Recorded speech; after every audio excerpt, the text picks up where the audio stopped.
Ladies and gentlemen, welcome.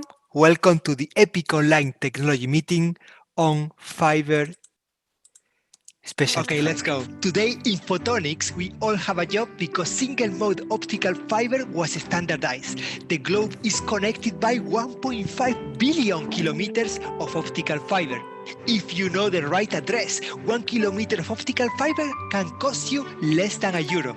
But such fiber is useless in industrial manufacturing, medical equipment, airplanes, automotive, and the list goes on. It is vital to deliver the right beam to the right place. Whether it's close to the engine of the car, in a high-power laser system, in an oil and gas pipe, or next to your heart, you will need a specialty optical fiber. I'm expecting great things from Leoni, OFS, Art Photonics, Corning, to name a few of the distinguished experts we'll have in the room. This meeting is going to start at 3 p.m. on July 8th. Sign up to participate or follow us in YouTube. Watch us deliver the right beam. So watch us deliver the right beam. We are all of us here together, and the scope of this meeting is to start new collaborations. Francesca already told you we are overwhelmed by the amount of interest we got on this particular meeting, and that's fantastic for all of us, but also fantastic for the timekeepers today. My watch is here. Keeping the time is very important because at 5:30 we are in July and we need to get out and enjoy the sun for those who don't live in the Netherlands. It's really, really cloudy today. I don't know why.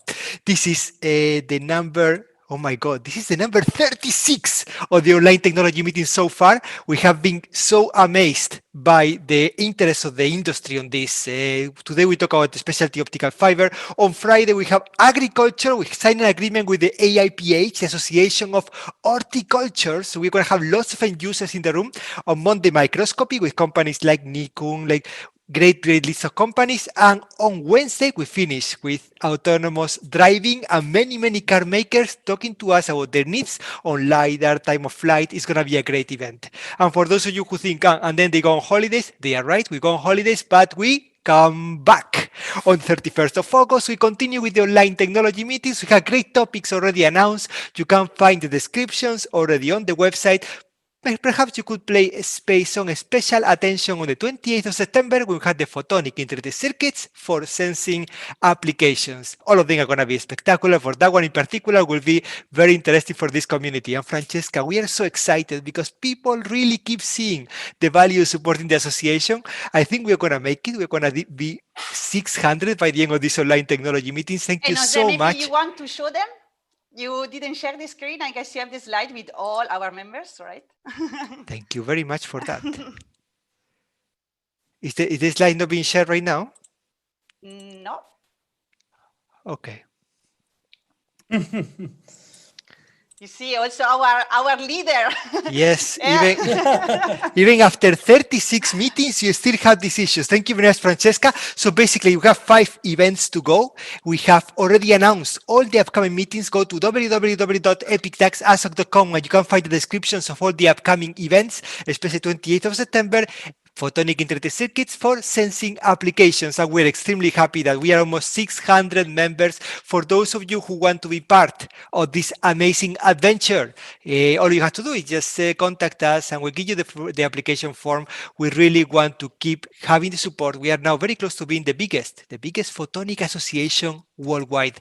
And I would like to first of all say thank you to my spectacular team, the dream team I was going to be part of. And together we're actually putting great events together, not only these online meetings, but many of you know they are coming to the event that we have in September on fiber sensing at HBM Fiber Sensing in Portugal, or the networking meetings and the access to the network, the access to money through investment. The website jobinphotonics.com is now the biggest website in the world on finding a job in photonics. So if any of you is looking for a job or have job openings, jobsinphotonics.com. And many of you are very active already on this, but I should remind you, we have 17,000 view graphs and market data available for free for all the Epic members. So any of you who's looking for market reports, we bought them from Tematis. That is a limited time where we spend a lot of money, use them and use them wisely. But today we talk about specialty optical fibers. Today we talk about fibers. Today we talk with Francesca Moglia. Francesca, what's in the menu today? Thank you, Jose, for the floor. So welcome also from my side. As you see, we have a long list of speakers, so that's why the clock of Jose that you mentioned. But don't worry, we want to make collaborations, so we will be straight to the point. What can we do for you? What can you do for them? Is the keywords. But also, we want to see not only the speaker list, but also within the room. Exactly. And this slide is the best to know and to understand this. So as usual, I like to start from the end user. So specialty optical fibers is, of course, there is really a very broad opportunities to using them. And for sure, today we will hear it about industrial automation, automotive, and also wind turbine blade monitoring. So thanks a lot for Siemens, Valeo, and Fibersail to be here. And of course, then how do we serve this community and these end users? We need, of course, the fiber sensing instrument systems and the integrators for this, and the specialty fiber cable manufacturers. And as you see here, we have really two large boxes full of EPIC members and also interested people in general who wanted to join today. So we will for sure have a lot to talk with you, and please ask a lot of questions to our end users, because that's how we make really collaborations in the next steps. And also a unusually large box today that is a pleasure for me to see is the specialty fiber R&D. So we are really many people that would like to build the specialty fibers, optical fibers of the future. And so we are really looking forward to also your inputs to this meeting. And of course, then the other participant in the other categories are also really super important for this field, because we have fiber lasers, of course, that are really interested probably in hearing what is going on the side of specialty optical fibers, and I'm sure you will hear a lot about it. Then fiber testing and characterization is really important for this community. Then laser diodes and photonics integrated circuits is also very good to see that there is interest on this side. Materials coating and filters, always important to have, very strong also community in EPIC. And then the simulation software, of course, are needed for also for this kind of optical devices. And last but not least, it's really nice to have a lot of integrators and to mention our pilot production lines that we have here in EPIC. So welcome also to Silex from the Optical Interconnect, and for integration and pilot production, we have also our European funded initiatives and pilot lines. So MIRFAB, PIXAP, and MEDFAB, and also not to forget JEPIX also from the PIC side. So I guess there is everything very well prepared for a nice meeting. Thank you very much, Francesca. Can you believe we've been doing this every 2 days since the 1st of April, 3.5 months we've been doing this, and we have had these amazing supply chains. This slide only corresponds to the companies who registered for this meeting. For the EPIC members who believe that the logo should be there, most likely you are right, but we only put the companies registered to this meeting. We never forget you. We never forget any of our 588 members of EPIC. And I'm going to say hello to the people in YouTube, because this meeting is being broadcasted in YouTube. Hello, YouTubers. If you want to get in touch with any of the participants today, all you have to do is send me an email, jose.pozo@epic-asoc.com. This is also valid for people in the Zoom channel. So if you want to get in touch with each other, please feel free to use the chat. But you want to connect afterwards, all you have to do is send me an email, jose.pozo@epic-asoc.com. I love connecting the industry almost as much as I love introducing the opening speaker today. When it comes to this community, a few years ago, EPIC only had a few members, Francesca, but now we really have a huge ecosystem. And it started with a couple of R&D centers. One of them was in France, one of them was ALPhANOV, and today they have I think the honor, you have to see it like that, you have the honor of kicking it off. Thank you very much for being with us today. Let's talk about functionalization of photonic crystal fibers. On that, you are the leader. Thank you for taking it off. The floor and the attention of everyone goes to you.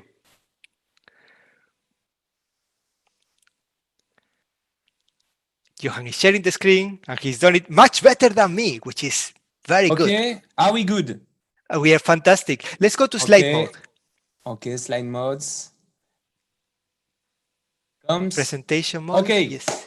Thank you, Jose. Thank you so much. And it's a great honor for me to introduce this talk. So I'm going to speak about photonic crystal fiber and ALPhANOV, which is a long story now, more than 10 years. Again, thank you for letting me introduce this special optical fiber 2020. ALPhANOV, I remind you briefly who we are. We are a CRT located in Bordeaux. We employ approximately 80 people. We have supported the creation of 20 startups these last 10 years, and we have a turnover of about 6.5 million euros last year. We are located in Bordeaux, the most beautiful in the world, sorry for the others, but also in Limoges, where we work with Glow Photonics and iXblue. So today I'm going to focus on photonic crystal fiber at ALPhANOV, and especially on interfacing. And my main message, which could be only this sentence, is that today photonic crystal fiber can be considered as standard fibers. And you can put it in your lasers as a standard fibers. Why? Because we have developed at ALPhANOV and in some other places in the world top level know-how and ultra specific skills. PCF is it seems like a normal fiber, but when you want to work with it, it's quite difficult. This is the reason why we have a special fiber team, which is dedicated, 11 dedicated technician and engineer, which accumulate more than 30 years of experiments in this special work, which is PCF interfacing.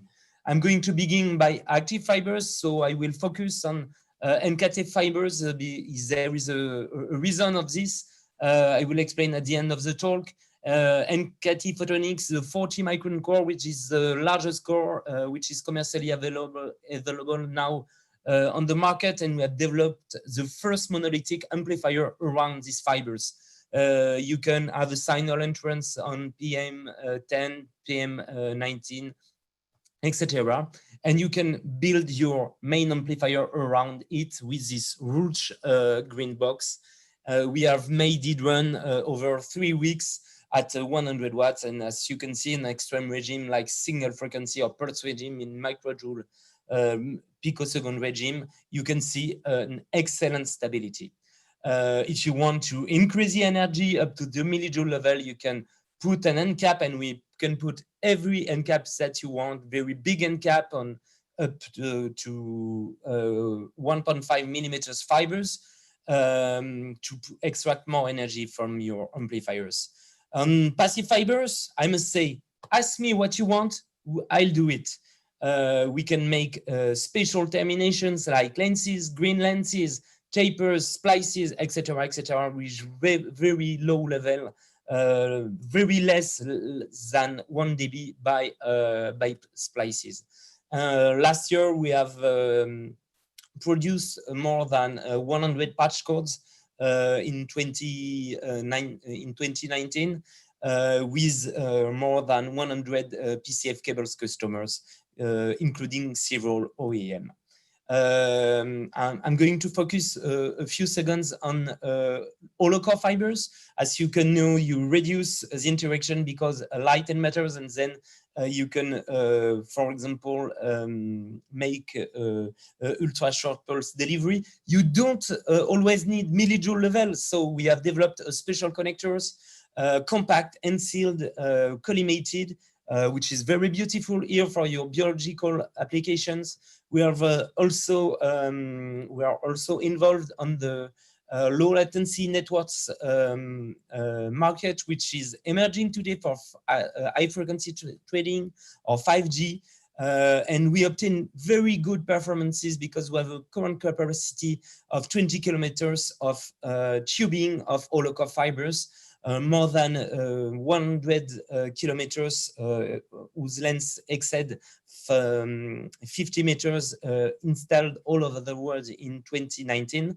This is a very emerging market, but I think this is quite interesting. And we have demonstrated and installed half kilometer cable, 2 kilometers are under progress. So we have introduced it last year, and we have called this light speed fiber cables because the light travels at higher speed than in normal fibers. We have tested it in extreme condition from minus 40 degrees to 40 degrees to see if it's good for outdoors applications, and we see less than 1 dB, 1% of transmission deviation. This is good for your applications. And breaking news, since 1 month, we have a special partnership with NKTP, which was signed, and we will produce every aero guides for NKT. This is a great news for us, but for you also, because this is the first time I tell it. And then I will conclude by a more well-known application, but which is still under progress. We have made a beam delivery system for ultra-short pulse. We have demonstrated the transportation of femtosecond 30 microjoule, 100 watts, but the big tango of our colleagues from Amplitude is waiting for us.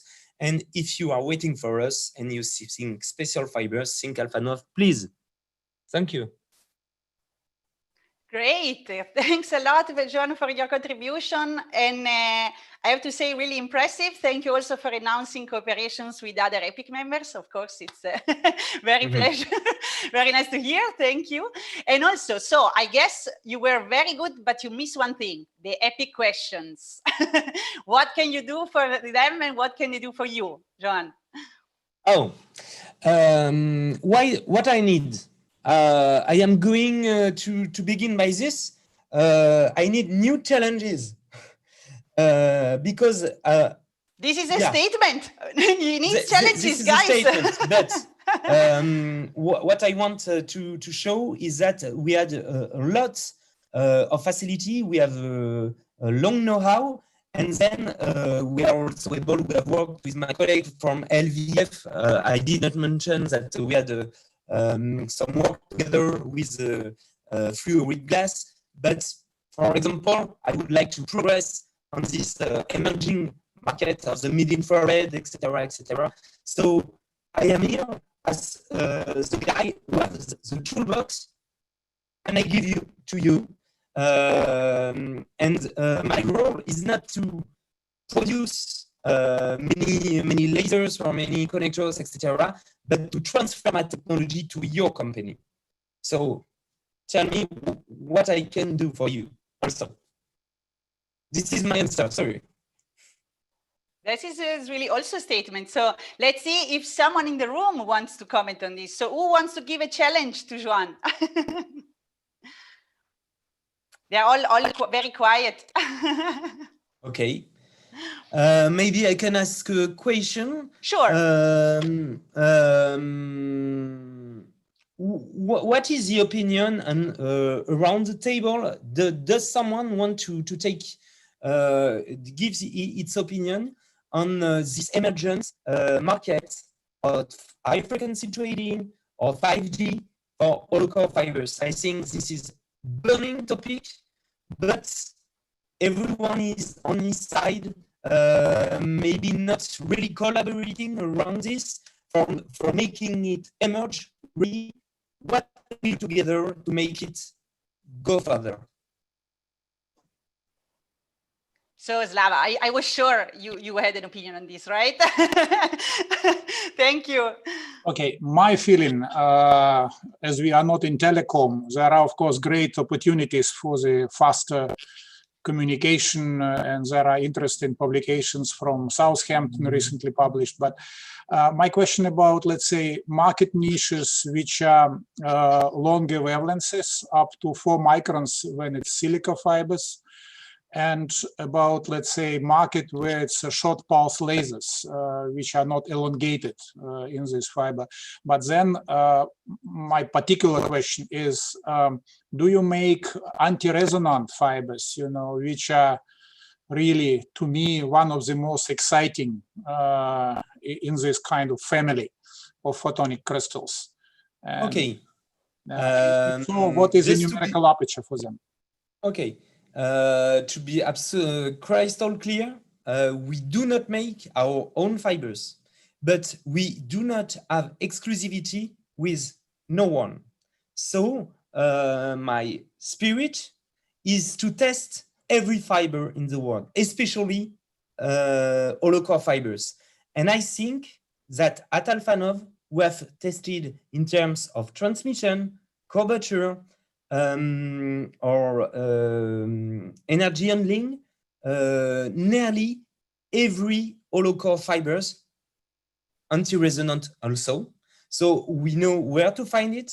We think that we know which are the best, but maybe we will speak together on this particular side, and we can integrate it in what I showed you a few minutes ago, this very robust package. Does it answer to your question? Yeah, partially. Most of all. It's okay. Well, the partial is good, so everybody's interested, and then offline, everybody can ask you more questions, or you can clarify this, I guess. What do you think? I guess you can be happy with this partial answer. Then I think maybe David had a question from Arden Photonics. Am I correct? No? Well, you're muted, but I saw, no, you're shaking your head, so maybe I got it wrong. Good. So I guess we gave a real nice kickoff to this meeting. So I guess we can also move to the second question, so to the second speaker. So today is now time for OFC, right? OFS, sorry. So Steve is there, right? I'm muted, very good. So the floor is yours. Okay, let me see if I can share. Everybody can see that? Absolutely. Okay, so quick OFS. As you may or probably know, OFS has a very large telecommunications business, but today we're talking about specialty, and we make specialty fibers in a number of locations, including Denmark and the US and around the world.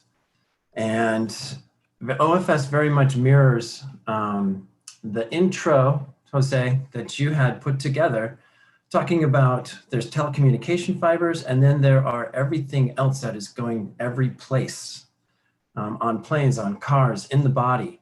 And OFS does both of those things. So today I'll go through a couple of examples. I'll talk about not just the fiber, but the importance of what you do with the fiber and how to make it in the beginning with the raw material, and some future challenges as well. So as we know, we have some standard fibers out there, the telecommunications fibers, the single mode, the graded index fibers, and the very large core fibers, and that doesn't describe all of them. And as you can tell, I'm at home, so if the dogs bark, bear with me. There might be a bear in the backyard. Okay, so as I described, one very important aspect of making specialty fibers is the raw material. That's one example depicted here on this screen, MCVD, but the capability of being able to customize the fiber to the customer's request or application requirements is very important. There's a lot of considerations to take into account when choosing what fibers to use where. So as we described, telecommunications fibers are made to a standardized standard and specification, but specialty fibers don't have that specification in most markets: medical market, aerospace, industrial, sensing, a lot of emerging markets all over the place for specialty fibers that are requiring different components to that fiber itself. And later on, I have a picture as well as a photonic crystal fiber, so maybe ALPhANOV may be interested in, and we'll talk later. So I'm already answering that question, the epic question. But again, so many different considerations. Do you want to manage transmission? Do you want a coating on it that's going to last in high temperature? Does it need to be biocompatible? Does it need to be a multi-core fiber down here listed? Does it need to have a specific signal to noise ratio in sensing? Does it need to deliver power inside the body? Oh my gosh, we're going inside the body. What is that all about? What kind of requirements are needed for all kinds of different specialty fibers? And as you know, or may know, OFS does make fibers for a large number of markets. So in the aerospace market, for in-flight entertainment, for data communications, heads-up displays, managing transmission after the long haul, down into the metro area if you're doing amplification or management of the signal. Sensing as well, and medical and gain fibers and passive fibers for fiber laser, all kinds of different fibers. And one big benefit is that we have a number of different locations across the globe that we can leverage the technology to make all of these fibers. I know I'm going fast, trying to maintain the time. So maybe write down questions for after. And this is just depicting again in more detail all of the different types of applications, which is very important to know. What are you doing with the fiber? Does it need to be super strong? Is it delivering 100 watts of power? Is it delivering a kilowatt of power? What is this fiber doing? Is it trying to include or increase the speed of data transmission or be low latency? All kinds of different things. I will give you one quick example.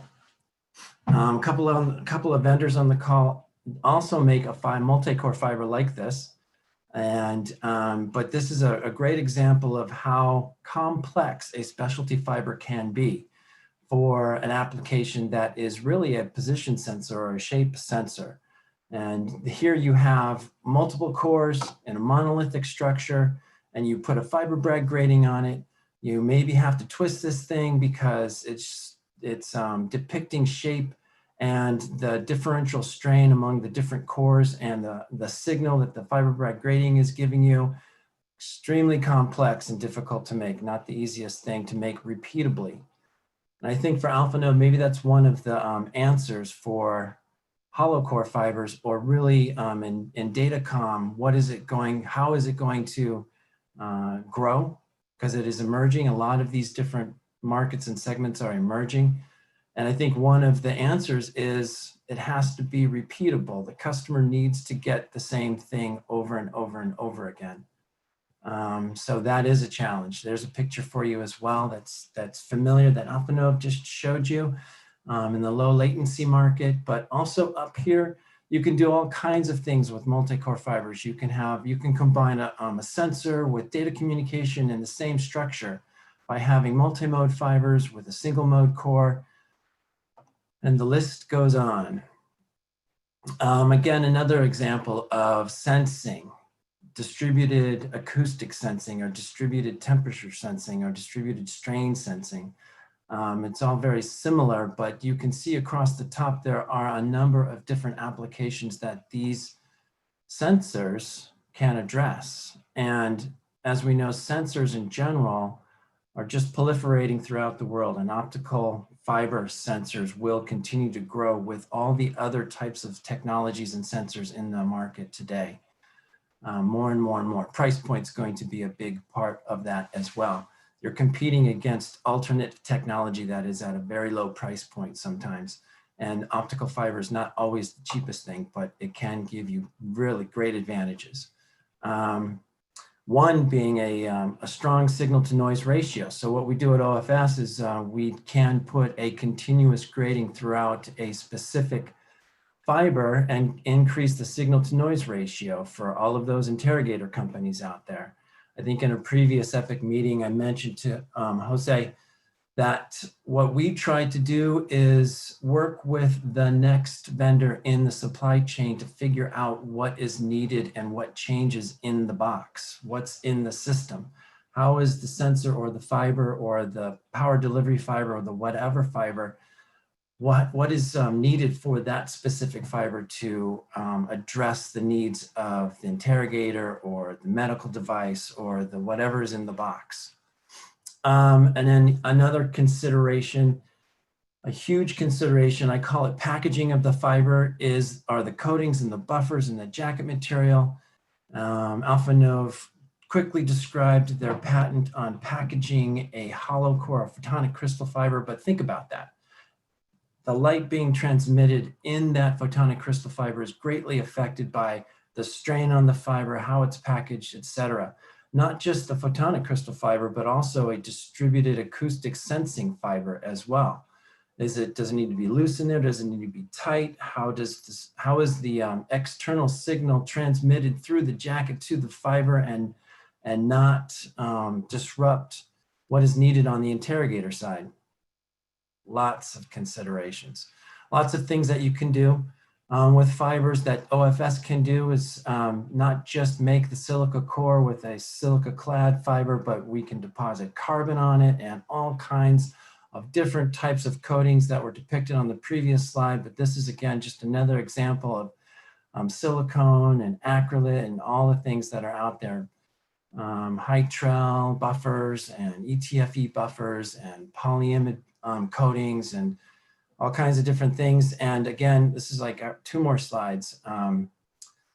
But this one is just an example of, okay, so you have all of these choices with the different types of protection for the fiber. Does it need to be a certain strength? Does it need to have a certain KPSI rating? Does it need to withstand, in this specific picture that was taken from Laser Focus World, high temperature or high pressure, or what is going on inside? Just this one example of an oil well. They pump the well with steam to get the oil out, and that sensor fiber needs to withstand all of that harsh environment. And for how long? What is the life inside the well? So many considerations. And then last slide, future challenges. We all know what's going on today. Well, we are learning what's going on today and emerging, not just in new markets like sensing, but in existing markets like medical, with the push of technology to improve the standard of care. There are so many other emerging future challenges as well, with the Internet of Things and 5G coming, and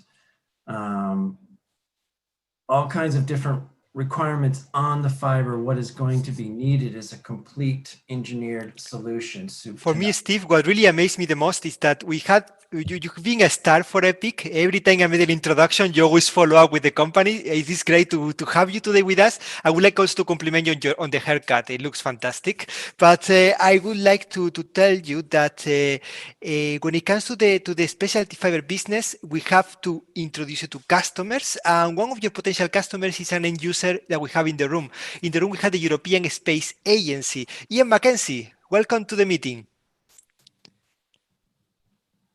I don't know if we can hear you. You posted a question in the chat, and I would like you to ask yourself to OFS and in extension to the rest of the people in the room. Well, I had a question about hollow core fibers for a resonant gyro application. And one of the interesting features is that we'd like to coil it up quite tightly. And of course, the question is, can you make a hollow core fiber that has low loss even when it's tightly coiled? Yes, the coiling is the key part of it, but we have worked with other companies to do that exact same thing. Yes. So it is possible. It is possible. I know you're trying to probably displace a ring laser in that gyroscope with a hollow core fiber. That's right, yeah. It is possible on Earth. Has it been proved suitable for space applications? That was the application specifically. Okay. Gyroscopes, different elevation, require different types of gyroscopes, and presumably this one, a ring laser or a hollow core fiber gyroscope, would be on a satellite higher up in space. Jose, the good point is that you don't transmit much of the power in the glass, which means it's less sensitive to radiation-induced attenuation. So it's already a good start. All right. So obviously, Ian, you need to get in touch with Steve. And I love when two nice people like you get together. Are there any further questions or suggestions for OFS, for Steve? Any question in the room? We have ALPhANOV, my friend Slava raising the hand. Very short question, Steve. What's about, let's say, how robust is the fiber used in oil wells? Metal coating can help to prolong their lifetime under harsh surrounding? That is correct. Metal coating would be very advantageous to the life of the fiber inside the well, specifically in regards to temperature, right? because a lot of other acrylate or polyimide or polymer types of coatings will not last in high temperature. Yeah. But the industry is asking for something like 20 years, lasting the well for 20 years. And Wow. current fibers will last, maybe 6, 8 months, 12 months, 18 months, something like that. So is it a chance to replace them, just to take it off and put the other one after 2 years? I don't know. Is it a something chance? like that? Yeah, the industry knows that is the current situation, but of course they would like to just put it in there once. So okay. What is the temperature and length of the fiber? How long is a piece of fiber normally? Kilometer, half a kilometer, more? Oh yeah, it depends on the well itself, but something like that. It could be, 150 meters up to a kilometer. And temperature? 200 Celsius, something like 200-300. Not a problem. Okay, good. Can be Excellent. We have a topic, to discuss later on. Directly. Fantastic. I love when you do that. Any further question or suggestion in the room? Steve, one of the cool things that happen at Epic, we keep bringing people together and they do really, really crazy and amazing things. I have a very good friend in the room with Steve, but I also have another very good friend in the room, which is Renko Newland from a company called Somni Solutions. And I want him to take the word before I introduce the next speaker, and soon you will understand why. Somni is, well, tell us, what is Somni, Renko? Yeah. Hi, Jose. Hi. Somni is a Dutch company, and we are doing sensors based on fiber optics, specifically fiber break ratings, aimed for structural health monitoring applications. So I don't know who your next speaker is, but tell me something about bridges. Bridges, yes. So like I said, we are doing structural health monitoring. So a bridge needs to be safe to travel over, and unfortunately in Italy there are a number of bridges which collapsed over the past 2 years. Specifically the bridge in Genova collapsed in 2018, and quite a few people died in that tragedy. The new bridge will be finished somewhere this month and will be opened. And thankfully that bridge, for the upcoming decades, I hope it will be kept safe using, for instance, sensors from Somni, but also from other suppliers. And 4 Epic members working together: GHT, Luna, Silex, and Somni Solutions. 4 people that got together in the Epic network are going to monitor the Genoa bridge. So what happened, horribly happened a couple of years ago, is never going to happen again, or at least we will know very well in advance. Renko, the reason why I wanted you to talk is because the next presenter has a challenge on monitoring windmills blades, and we're going to hear from that. Fibersail is one of the end users today. I've been in touch with Pedro already for a few months talking about different application fields on fiber sensors, and I want him to tell us the story of Fibersail. Pedro, thank you very much for being with us today, all the way from beautiful Portugal. The floor and the attention of everyone goes to you. Okay, thank you, Jose, for the nice presentation. Yes, in fact, we are, and as Francesca said, we are an end user of fiber optics and sensors, and we are mainly working on an application for shape sensing, not with multi-core, but using single mode fiber optics, and I will explain you why just after in the presentation. So let me introduce you to Fibersail. If I can change. Okay, yeah. So we are a Dutch startup based in Portugal. So we started doing research and development with the University of Porto. We have several patents pending on this technology. We are today backed by Energy and some other investors. And back in 2017, we won an innovation prize on a Blades OEM forum. So our vision here is to develop sensors to monitor wind turbine so that they can be controlled by the bending of their blades, by the loads on the blades. Let me just introduce a little bit of the story here. So 5 years ago, more or less, I was working and I was a high performance sailor and coach, and we were trying to improve the lift of high performance sailboats. And to do that, we needed to understand what is the shape, the perfect shape of a sail. Now, we put our hands on a technology to do shape sensing and understand its shape. We collaborated with the university where we did a proof of concept. And then we looked for the right market to apply this technology, and we find out the wind turbine industry was in need for a technology that could bring a lot of accuracy on the bending of their blades. So the problem that the wind energy is having here is that the blades are long composite structures that can have different weights, which means different stiffness, and needs to be calibrated to have a huge rotor well balanced so it can survive the 20 years of operation, generating the maximum power that is possible. For that, the industry is still spending a lot of costs, having a lot of costs on the OEM. So that's where we want to help them to increase the power produced while reducing the costs. The solution of Fibersail is a shape sensor that is fitted from the root to the tip of the blade. So as the blade is bending, we can measure along the entire length what is the curvature, what is the deformation. So we can understand very well where the tip is located, especially on the flap wide. And this is a detail that's very important to understand what is the distance between the tower and the tip of the blade, for safety reasons, of course. And then with this information, we can transform it into intelligence and generate the actions to operate the rotor in the best conditions. Just for you to understand a little bit of the difference, so fiber optics exists in the wind industry for a long time. They've been measuring the stresses on the roots for a long time. We are trying to push for a new data that can impact even more the wind industry.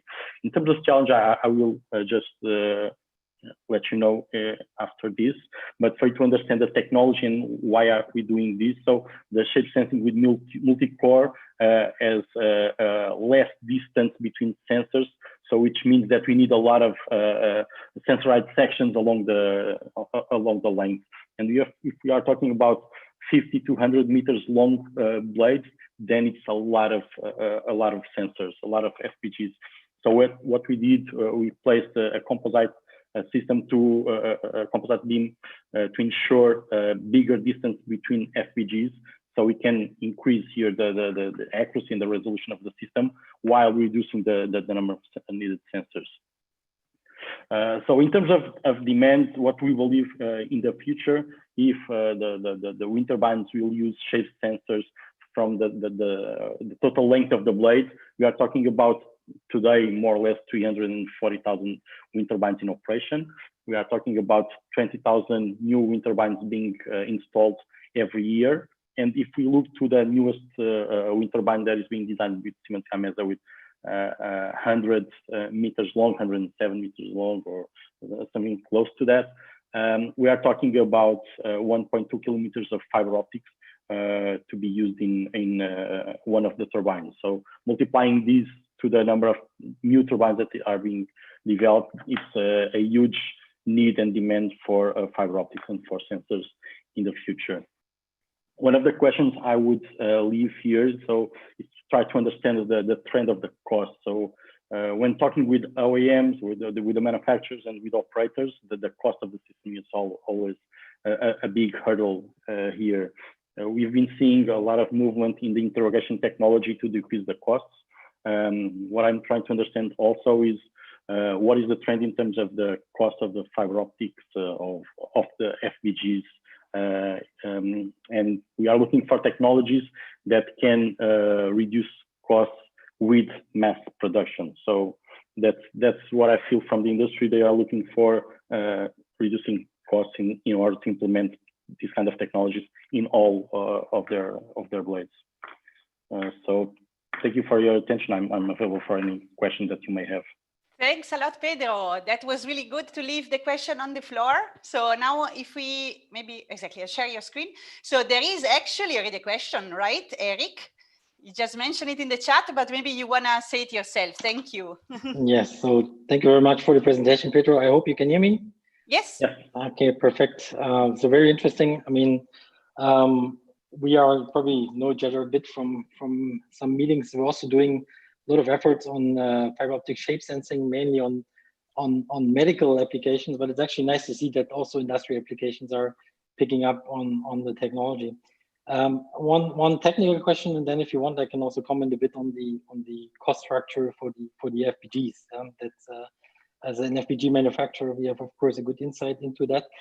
The question on the sensor positioning on the blades. I mean, I imagine that especially if you put 3 fibers in there, it's very important to align the FPGs to each other. I mean, how is that done? How do you do this? Yeah, that's a good point. So at this moment we are doing it manually. So we have the beam and then we just put it along the beam manually, each array of them, and we make sure that all the FPGs are in the same cross section, so that the algorithm has all the distance between the FPGs and can calculate all the shape along the sensor.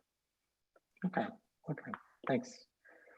And then you basically had the final EPIC question on the cost structure and what other EPIC members can do for you. I mean, maybe to comment on that a bit. Of course, there are different FPGA manufacturing technologies, and we are now mastering as a company, 2 specific ones. I think it's still a challenge in the view of chicken and egg, because there are for sure, further improvements and automated processes, especially our draw-tower grading technology, which we use. That's a very effective technology for high densely spaced grading. So every centimeter grading inside an optical fiber. And at the end, if the more fiber we would be able to sell, the more the cost would actually break down, not by the grading anymore, but it would break down by the fiber meters. And this can be very efficient. But of course, to be there, then also the volume needs to be there. And then, at least multiple hundreds to thousands of kilometers would be there. But it's not completely out of reach that one can think of or dream of FPGs costs lower than €1 in the future. I'm convinced on that. That's okay. That's good to know, Eric. And we will be in touch for sure in the next coming weeks. Sure. Very good. This is another magic word from Pedro. Wow, you're touching all the important points of an EPIC meeting. Very good. So now I have for you a question from the YouTube universe, as we like to call it. So Jonathan Max is asking actually to Pedro. So a bit, what is your feeling about what the industry of wind turbines is? Because he is asking, we see often that they are failing, so that there are often this feeling that there are really a lot of these kind of accidents. And he was asking, does the industry understand the urgency of wind blade monitoring, or they just think it's like a nice to have? What is your feeling from you from your customers, basically? Yeah, it's a very interesting question. I think to answer it very well, it would take a lot of time. I will just give a little some hints here. So one of the problems here is what I think is still lack of communication between the manufacturer and the operator. So if you solve a problem for the wind turbine, the value goes to the operator, right? But who owns the knowledge to solve this is more the manufacturer. So it's more like finding a business model that works for both of them and getting the data from the sensors and getting both of them working for the same goal. That would solve the problem. It's not an easy thing to do, but I think that the industry is working to find a solution for it. Very good. So next challenge for us, we bring really that industry here in this room. So thanks for proposing this, also to Jonathan for the question.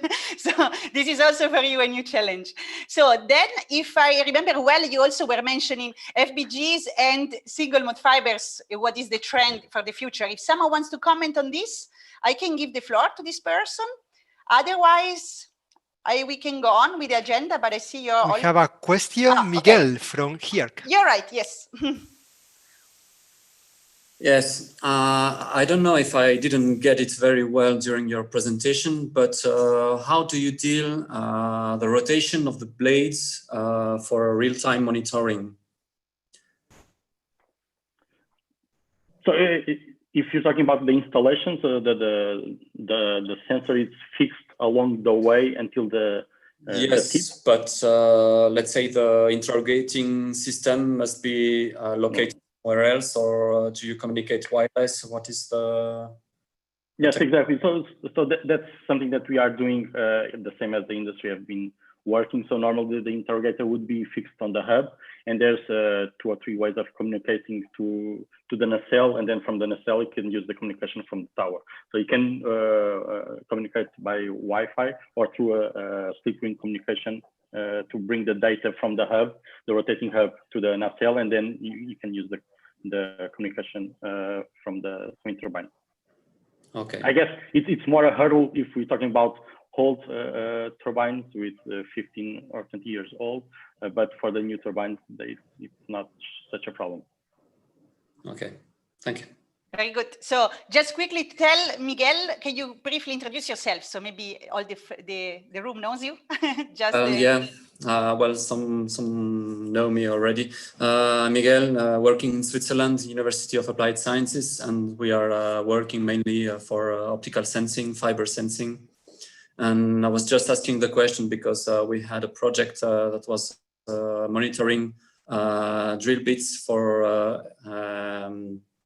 the dentistry field, and we were measuring the temperature on the drill bits. So while the drill bit is drilling the bones, and yeah, I know that the rotation can bring many problems interrogating FPGAs. Very good. Yeah, then maybe also someone else is interested in this project. So good that we talk about it. Yes. So thanks a lot to you and also to Pedro for the presentation. Now we maybe go back to our agenda and we give the floor to Leoni. So Hakan, are you there? Yes, I'm here. Very good. So the floor is yours. Okay, I'm sharing.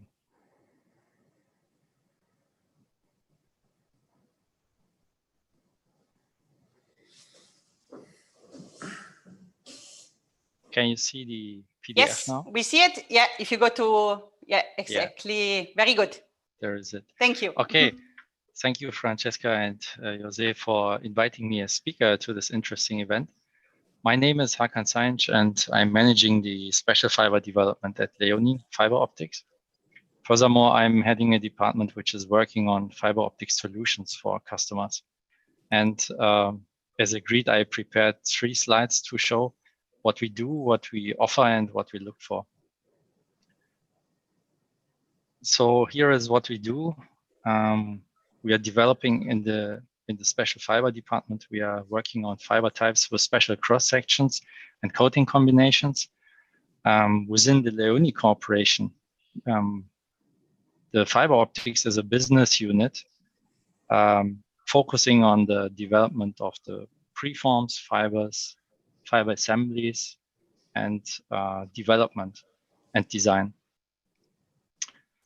We have 2 preform manufacturing facilities in Jena, and our fiber manufacturing facilities are in Jena and Berlin, distributed. On top of this slide, you can see our value chain, which I commented right now. And now focusing on the special fibers, we have some examples here. We have multi-core fiber shown on the left bottom. This can have 4 or more cores with each one having a cladding and having a well-defined pitch. This can be combined, of course, with different coatings from low index acrylate to PI to standard acrylate.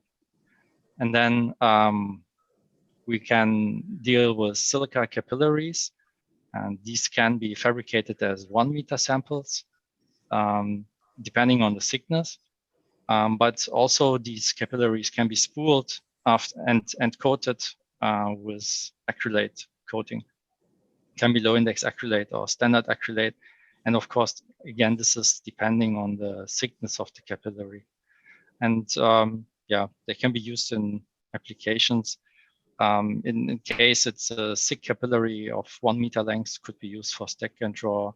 And in case it's spooled like this, can be used for air guiding in case there is a coating placed on the inner side. Then on also we have this multi-clad fibers. These are also known as ring core fibers.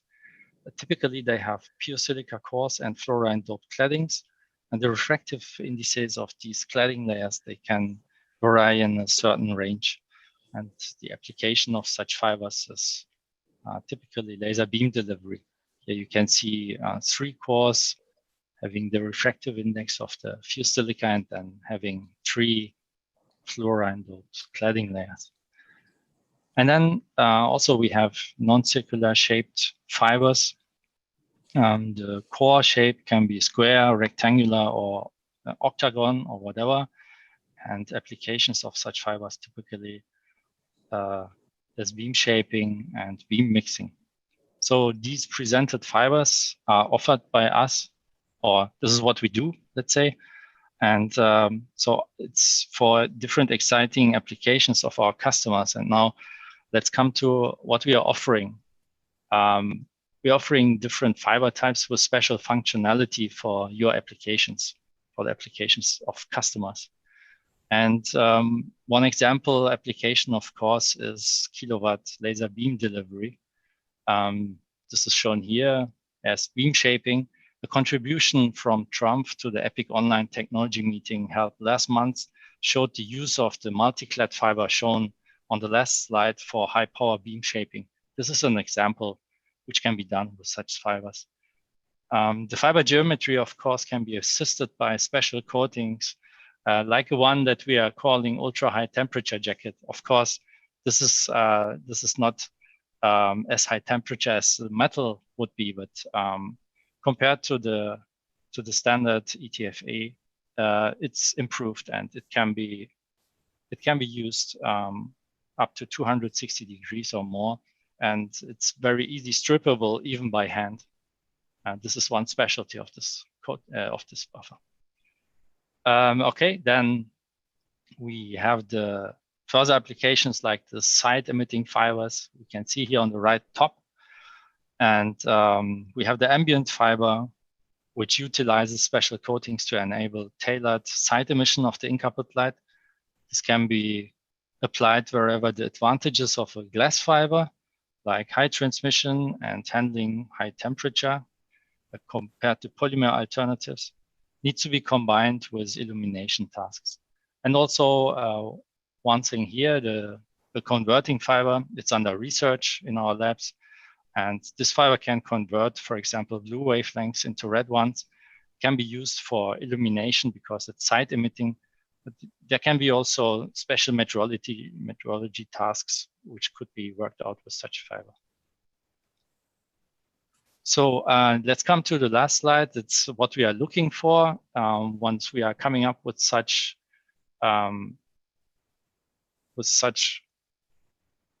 developments for your applications. We are currently transforming from a cable manufacturer to a solutions provider. And our developments in the optics industry are following this strategy. As Leoni, we are collaborating with Microsoft, and we implemented a platform to collect and analyze data. And so in solutions projects, we are working on active and passive optical systems with customers, and we are also collaborating with subsystem suppliers and end users. And we are bringing together the optical IoT devices with the applications. And Leoni has a broad range of different markets with different customers, and all of them have different applications. So of course it needs a careful case study, but in some cases it's the best solution to use the fiber optics, and this is what we are promoting. Some examples for solutions projects are stated here on the slide. It can be, for example, 3D laser printing Here we are providing integrated optical systems for beam delivery. Then we support our customers in monitoring energy infrastructure like high voltage switches and varistors. And here our aim is, of course, to reduce downtimes for customers and enable predictive maintenance by using fiber optical systems. And this picture here on the left bottom, I like it. It's showing us a Leoni-owned high voltage three-phase switch, which is used for fiber optics testing, for example. Then on the right bottom here, it's not fiber optics, but it's showing state-of-the-art temperature measurement of a substation varistors observed by an infrared camera.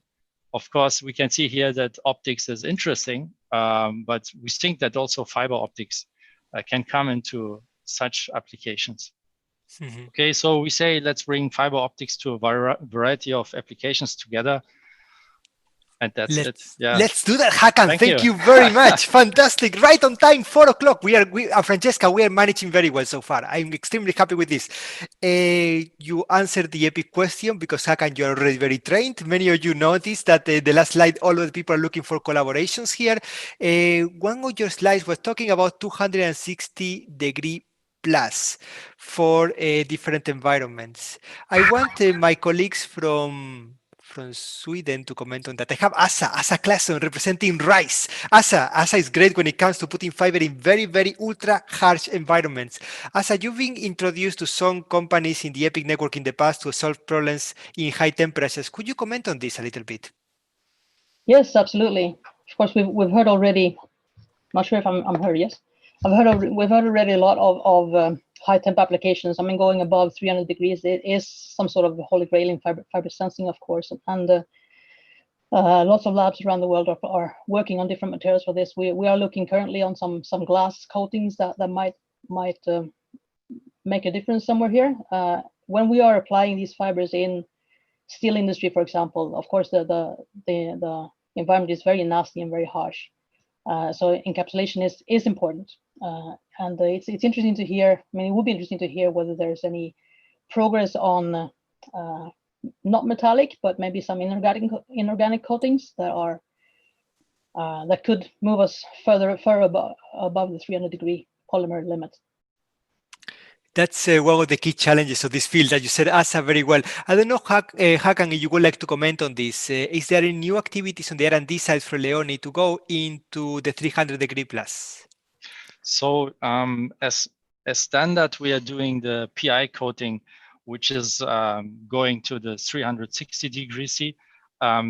So with this high temperature jacket, we are targeting to protect the polyamide coated fibers because they can be fragile if they don't have the buffer, and typically they can have the ETFE buffer, which goes up to typically, let's say 150 degrees C, and we are planning to extend this range, or we extended this range to 260 degrees C and beyond by protecting the PI fibers with such a jacket. So I'm very open here to discuss offline how we can serve with such a fiber for this for distinct applications. Fantastic. Any further questions for Hakan, for Leoni? I think I see some hands raised. Yes, Steve. Quick one on the multi-core. Are those multi-mode cores or single-mode cores, or what are you focusing on mostly? The focus is on multi-mode cores. Yeah. Is that, I'm sorry, is that for power delivery or data transmission, or I don't know what? This one is typically power delivery. Could be used for multiplexing sources, for example. Yeah. Okay, thanks. The second question comes from Poulain, comes from Fluence. Thomas. Yes, hello. Can you hear me? Yes. Yes. So could you tell something more about the beam delivery? Have you considered femtosecond pulses? Can you go into beam delivery for femtosecond pulses? So what we are not doing is photonic crystal fibers. And so if you are asking in the direction of hollow core fibers, air guiding for in the range 1 micron, 1.5 micron, that we're not doing. Yeah, the silica capillary, which I showed you, it would come into account for very special wavelengths, which are not 1 or 1.5 micron, and it would need another coating. So yeah, the femtosecond or picosecond guiding would be in silica here in multimode fibers. It depends on the application if that can be a solution for you. I would like to say something. Listen to me. In 5 years, you're going to be amazed by the growth of Fluence. These guys are really in the money. This company is one of the ones to watch in Europe. Listen to me. I really believe on this. Dziękuję bardzo, Thomas, for being here today. Any further question for Hakan? I think one of the things that we need to address is the cooperation, the room for cooperation, but we're going to do this after the next presentation, because now we go back to the user side and we go for the automotive. I'm extremely happy for having Valeo in the room today to tell us about the needs for fibers in the automotive lighting and especially in the exterior lighting sector. Thank you very much, Benoit, for being with us today. Francesca will be sharing your slides while you tell us how we can help Valeo, the great Valeo, be even greater. The floor and the attention of everyone goes to you, Benoit. Okay, good afternoon, everybody. Thank you, Jose, for this introduction. Can you hear me? Yes, we can, loud and clear. Okay, great. Because I don't have the feedback on the. Yes, now I can see also on the with the YouTube. I can see the screen. So after this nice presentation, the next topic today will be about optical fibers applications in the field of automotive and mostly in the field of lighting for automotive. So just first in the next page to have a short introduction about Valeo. So first, Valeo, big automotive suppliers, as you know, with a strategy which is based on the two main pillars about innovation and about growth. Growth in regions where we have with high growth potential as well, and innovation mostly based on CO2 emission reductions and on the safer environment for safer and smarter mobility. So if you go to page 3, we'll have a few figures about Valeo. Valeo with 19 billion euro sales in 2019, and 100,000 million employees. We are located worldwide, so based on every continent, with 191 production sites, and basically we serve most of the car makers, and I would say all the main players in the field of automotive industry, from passenger cars but also trucks. We also have 59 R&D centers, which are split in 20 research centers and 39 development centers. So we put a huge effort into research and into development for applications. Basically, R&D is about 12% of our sales, so which is huge in the field of automotive. We can go to the next page, maybe to show or explain you how the group is organized. And basically, we are split into four industrial business groups. From left to right, we have a comfort and driving assistance, which is the #1 in the world in terms of sensor development for autonomous driving and developing complete solutions for autonomous driving. Powertrain systems, we made a big change over the last year for electrification, and with a huge market share for everything about electrical vehicles and hybrid vehicles, with a lot of applications, mostly in Europe, but in the other continents as well. Thermal system, leading the air conditioning system for enhanced comfort and also to cool down the engine, and adapted also now with electrical vehicles. And the fourth business group, which is a visibility system. So what is interesting us today, where we design and produce innovating lighting, wipers, and the cleaning system to support days and night driving, whatever is the weather, or yes, at night as well. And we develop that for normally, I would say, manually driven vehicles, and now also focus on the autonomous functions for what is coming as one of the next revolutions for automotive industry. If we want to go to next page, so this is basically our main activities at the visibility business group. One big part about lighting system for exterior and interior lighting. This is what we'll talk about. Wiper system for classical wipers, but also the sensor cleaning. And also developing some mirror solutions in Japan. And a very important part of our activity, which is about electronics, since electronic has a growing part into automotive world, of course, but also into lighting and the wiping. After this introduction, we'll see on the next page a first application of optical fibers on exterior lighting for automotive. And I must say that we are proud of this application, which started last year, production a little bit more than 1 year ago, which is on the Lincoln Aviator rear applique. So the rear applique is the central part of the lamp, which is located on the trunk usually, and produced in the vehicle is produced in China and in the US, and it was the first application of optical fibers in lighting system for automotive, and as far as I know, this is still the only one.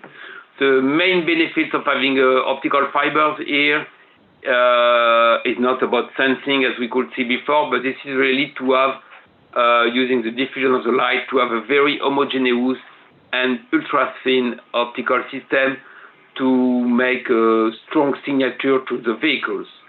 It could also solve a big technical issue about having a rear lamp with homogeneous light about 1.5 meter long, which is quite challenging, especially when we consider also the industrial constraints of automotive. On the next page, we'll see some of technical data about the fiber that we are using. So this is a kind of a canvas of a diffusing fibers, which is 1,300 by 13 square millimeters, using a standard red LED light source with two LEDs actually at the end of each one at the end of the fibers, as you can see at the bottom left picture, with quite good efficiency for this kind of application, and it's important when we think about reducing the power consumptions. So that thanks to this, we have smart solution with a strong signature, but with a low power consumptions. Quite correct intensity, which make it well visible in nighttime for safer driving, and Lambertian emission, so that the appearance is the same all around the vehicle. What is coming now for exterior lighting on the next page, please? We see the signature of the vehicles will evolve with more and more light all around the cars. And then will come the issues about having those lighting features mounted on the fenders or on the doors. And that's why having optical fibers incrusted on the car body will allow to have this nice signature. This nice signature, by the way, is not only for design. Yes, it's important, but this is also for safety, so that the vehicle is well recognized, is well seen, especially when it is in autonomous driving mode, and the intentions of the vehicle can be then well perceived by the other road users. On the next page, we'll have see applications as well on interior lighting. And I would say the same on interior lighting. We have the design is important, but safety and comfort and to feel comfortable is also very important for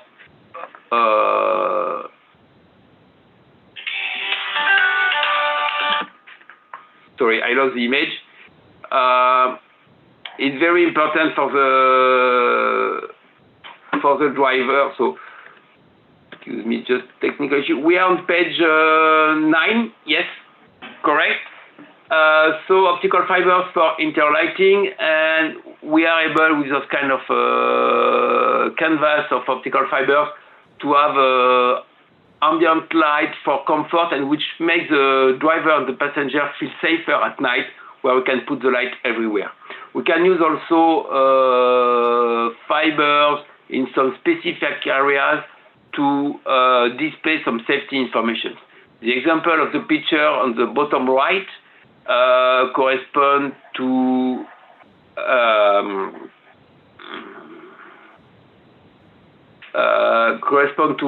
yes, we can put some red or green light on the right side to say red there is a coming car, or green it is safe. So for a blind spot detection system, instead of having the signal in the rearview mirror, we can integrate red or green signal directly in the vehicle trim, where usually we have very limited space, and that's why optical fibers could be a good solution for doing so. So just to summarize on page 10, optical fibers will allow to have very linear, thin, and homogeneous signature, and this will continue all around the car, so a lot of potential applications. It will be the same with interior lighting, and we can have more ambient light, and also thinking about some illuminated fabrics so that you can have some light on the seats, for example. And third coming application in the near future, which is not about lighting, but this is more about network and the high-speed network. When we see the increase of quantity of data which are exchanged, and we'll need high-speed networks for the communication between the different ECUs inside the vehicle, ECUs which will allow the full autonomy of the car in a very safe environment. Thank you for your attention, and if you have any questions, I will be very happy to answer. Thank you, Benoit. It was really awesome. It worked all fine. I hope you, all the speakers noticed we were following your talk, so very good. So thanks a lot. I mean, we have already a question, so I go directly first to Eric, right? So Eric and then Slava. Yes, thank you very much for the very interesting talk. Maybe a general question. Of course, there's the two categories of optical fibers which can be used in the car industry. On one hand, you see the polymer-based fibers, and on the other side, there might be some glass illuminating fibers. Can you comment a bit on what you judge is more interesting for your industry? For now, polymer fibers, yes, will be for the first application. For the lighting, you mean? Yes, for the lighting, especially, yes. Yeah, polymer fibers will be more, applicable. Is it because of the price or because of the flexibility? What do you think? Both of them. Okay. Both of them, price, flexibility, and possibilities to assemble them easily in a real industrial world. Okay, thank you. Very good, thanks a lot. Then it's Slava's turn, yeah? Okay, just one question, Benoit. You mentioned from very beginning, your first slides, that CO2 emission, or I should say exhaust from the car contains not only CO2, it's a lot of other bad things. Any work is done in this direction by Valeo, because we were doing something for the control of gas mixture in exhaust years before with Renault, with Delphi, with Fiat in Orbassano. So any actions, you know, how to control composition of exhaust when you drive a car? I'm not really expert in what is done in details to limit the emissions, but I will say that we work at every level to limit the emissions. So again, I know we have some smart solutions inside our engine control system. Same as for lighting, we try to reduce the power consumption, to reduce the weight. It's a lot of small things put together, as always in automotive. Right, but what I'm talking about in general, it's possible with fiber optic probe to go directly in exhaust pipe, and during your driving to control how much you pollute atmosphere. So that's why I think this kind of trend to change benzene or diesel cars for electric is kind of understandable, but nevertheless it will be still a majority of cars driven by kind of petrochemical fuel. So we can simply discuss, not right now, after this event, you know, what can we do together? Because we have a solutions. We can provide kind of gas sensing with a fiber probe really inserted in gas pipe, in exhaust pipe. Yeah, we can discuss after. But I understand what you mean. It could be interesting. Maybe we discuss after, and I will be happy to discuss about it. Yeah. Great. Thanks. Very good. Very good. That is always a nice end of discussion. Let's talk about it later. Are there any other questions for Benoit? So if it's not the case, so Benoit, thanks a lot. I hope you can stay online with your phone a bit longer because it's really nice to have maybe a discussion also later. But now it's time for Andreas, right? From Siemens. Thank you. Yeah, you're welcome. So Andreas, are you there? Yes, something is coming. Yes, yeah, the wrong screen, or anyway, maybe you take now the presentation on this one. Yes, then presentation mode. Very good. Thanks a lot. You're still muted, maybe? Can it be?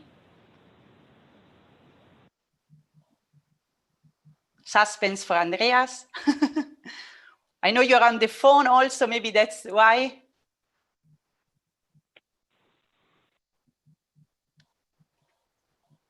A bit of suspense more. Is it okay now? Yes, we hear you. Okay, great. Some technical problem. No, but now it's fine. Thanks a lot. The floor is yours. Yeah, thanks a lot for having a short presentation in this interesting meeting. And I'm working at Siemens Energy AB in Sweden as a measurement engineer. And we are kind of an end user of optical fibers. And I will talk about the temperature sensing we have done just for 1 month ago. We did some tests.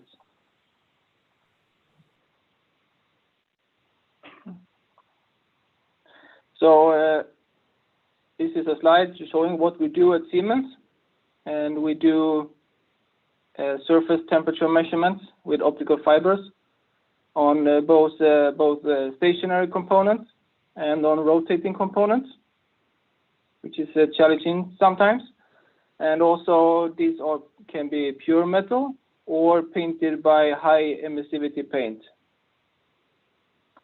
And we are measuring along a huge range of temperatures, ranging from 300 Celsius up to 1100 Celsius.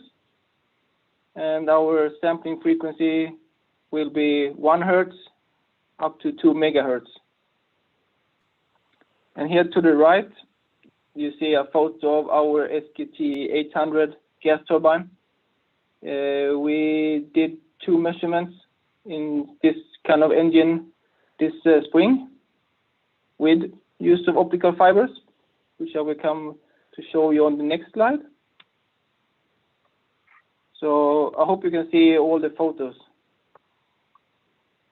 So this spring, we did measurements on 2 components inside the engine. And we measured temperatures from 300 to 650 Celsius. And the fibers we used was a gold-coated fused silica fiber with a 300 micrometer core diameter, and the cladding was 330 micrometers, and the gold coating was 380. And on the tip, we used a sapphire lens with a 2 millimeter diameter, and you see a photo of the tip of the fiber down to the right, and the 2 photos on the top shows you the position where we inserted the fiber into the engine, and at least 1 meter of the fiber was inside the engine, but it was encapsulated in a tube with an inner diameter of 4 millimeter, just to guide it into the right position. And then I have, from my point of view, the most interesting slide to talk with you about is the challenges and the outcome from the measurements. And we have the temperature we measured with the fibers were as high as 40 to 50 Celsius higher than thermocouples and simulations from our test requesters. So we were thinking, did we measure correctly, or did we measure too high temperatures? And then we looked at the drawings where we guided the fiber into the measurement point, and we saw that some part of that air that the fibers are passing through is or can be as high as 550 Celsius. So we were thinking about maybe we introduce some thermal stress, and by that maybe some less attenuation along the fiber. And also with the interaction between the fiber materials and the sapphire lens at these high temperatures, could that cause some problem or introduce something that we are measuring too high? And but on the other hand, we are actually quite close to the acceptable bending radius, so we can introduce some losses in that case. So that's something I want to discuss today, actually. And then our future topic and the challenges for the future is to do temperatures measurements on rotating components that can be as high as 1,000, 1,100 Celsius. And also then we need a higher sampling frequency, but that's on the detector side. And also the temperature around the fiber when we want to look at the rotating components can actually be up to 600 Celsius. So we are in the ultra high temperature range in that case. So that was actually all I had to tell you today as an end user. Andreas, that was perfect. This is your first ever epic meeting, and you already know the culture. You come here with your Santa Claus Christmas list. That's how we call it. With the demands, the challenges that the rest of the companies can help you with. So I'm gonna give them the floor. Are there any questions, challenges, suggestions for Andreas, for Siemens? Yes, I'm gonna go first to Miguel to the how to call. Okay. Just a short question. Why don't you use a single mode type fiber and instead of your grid core fiber? What is the reason? The reason I believe is that we used these fibers before many years ago, and we had them on shelf, and we were quite short in time. So in this case, we used them, but for the future, we will try to look at different types of fibers, if that's more possible to use. And also, can these fibers handle that high surrounding temperatures, the single mode? Excellent. The second question comes from the Netherlands, a great country, comes from Optics 11. Greg, what's on your mind? Hi, so thank you for letting me ask this question. So what I was wondering is that, do you already have a solution for this high frequency acquisition? Because you mentioned you want to go to megahertz rate even, I guess, for some temporary processes, and there are not so many interrogators available out there that can reach such a sampling rate, of course. So I think that's where Optics 11 can be helpful, not only in temperature sensing, but also in acoustic emission sensing. So since a couple of months, we're offering also an acoustic emission system, fiber-based, that can address, well, wide range of temperatures, basically from liquid nitrogen to 200, 300 degrees. That's also the reason why I'm looking for suppliers, basically, of fibers that can reach such a temperature here. And there's additional requirement there. Let's getting into 80 micron would be a very welcome, I would say, in terms of the diameter of the fiber. But the main question from my side to you would be that, do you have currently an interrogator that could support such a high sampling frequency? And like a derivative of that, would it be any of interest for you to look at the acoustic emission signals around the turbine? To your first to answer your first question, the detectors we have at the moment can handle that high sampling frequency actually, because we have used them in with other sensors. To your second question, I will pass that your question to my colleagues working on that topic, and hear what they want. Cool. Great. Fantastic. We go now to Denmark. We go to NKT. Hi, Jose. So I'm not in Denmark, I'm in Germany, but I have a question regarding the fiber. And it's because, to my opinion, the cladding is quite thin. And my experience is that when you use metal-coated fibers with thin cladding, you get quite some attenuation. Do you have issues with that? Actually, how should I say? We believe that we get in too much light, then so we measure too high temperature. So we actually think the opposite, that the attenuation will be less. Okay. We go now to Sweden. We go to Stockholm. Asa. Yes, thank you, Jose. Thank you, Andreas, for that nice presentation. We are doing very similar measurements towards different types of process environments where the fiber is exposed to these types of temperatures. So we just need to protect it a bit more. So let's talk. We're close to each other, so let's talk. Yep. Sure. Andreas, as you can see, this is sort of like Eurovision, right? Now we go to Russia for Photonics. Okay, thank you. I just want to comment that for single mode fiber, we offer high temperature fiber, copper coated fiber, which can work up to 500 degrees, and we produce fiber break grating with this fiber and sensors, temperature sensors. So if you're interested, we can try to help you with alternative methods of measurements. Fantastic, and I will make the introduction afterwards, Andreas, and to continue the Eurovision tour, I go to Berlin now. Slava.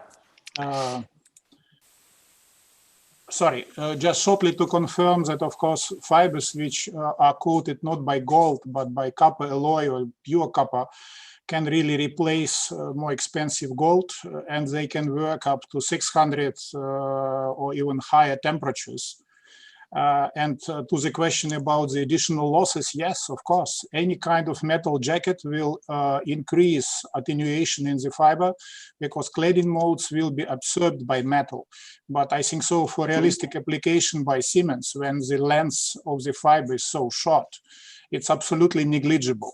That's why it's when we try to do it for 100 meters, then it was a problem. But when it's few meters, it's not a case.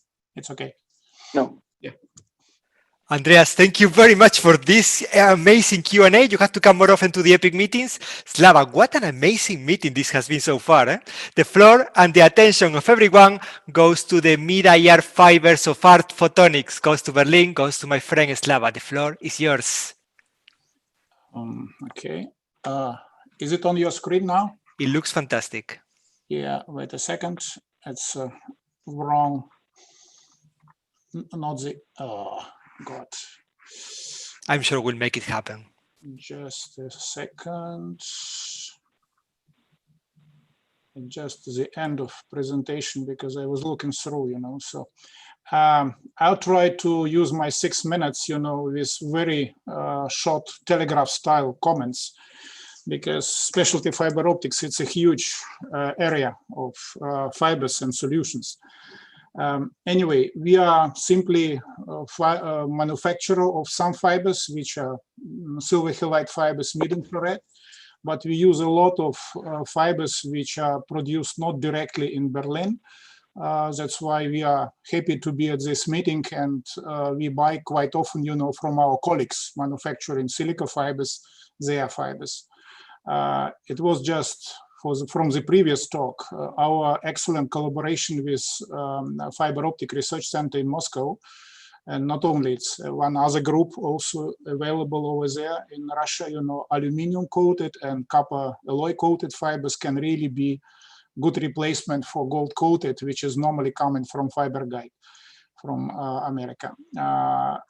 I will put maybe more attention to our specialty fibers, which is developed, this technology. It's my baby technology for mid-infrared. We can go up to 16 microns. Just one example, what does it mean work with a high power? You see here one of our project together with partners in Russia, where you have relatively low power 5 kilowatt laser, where diode laser modules are power delivered, to very special kind of optical herd, and then you can make a hole in brick within 0.1 second. So and this is only 5 kilowatt. And this is metal coated, copper alloy coated fibers in bundle, and this is small bundle. One project we did, with 10,000 fibers in bundle, and it was 200 kilowatt output.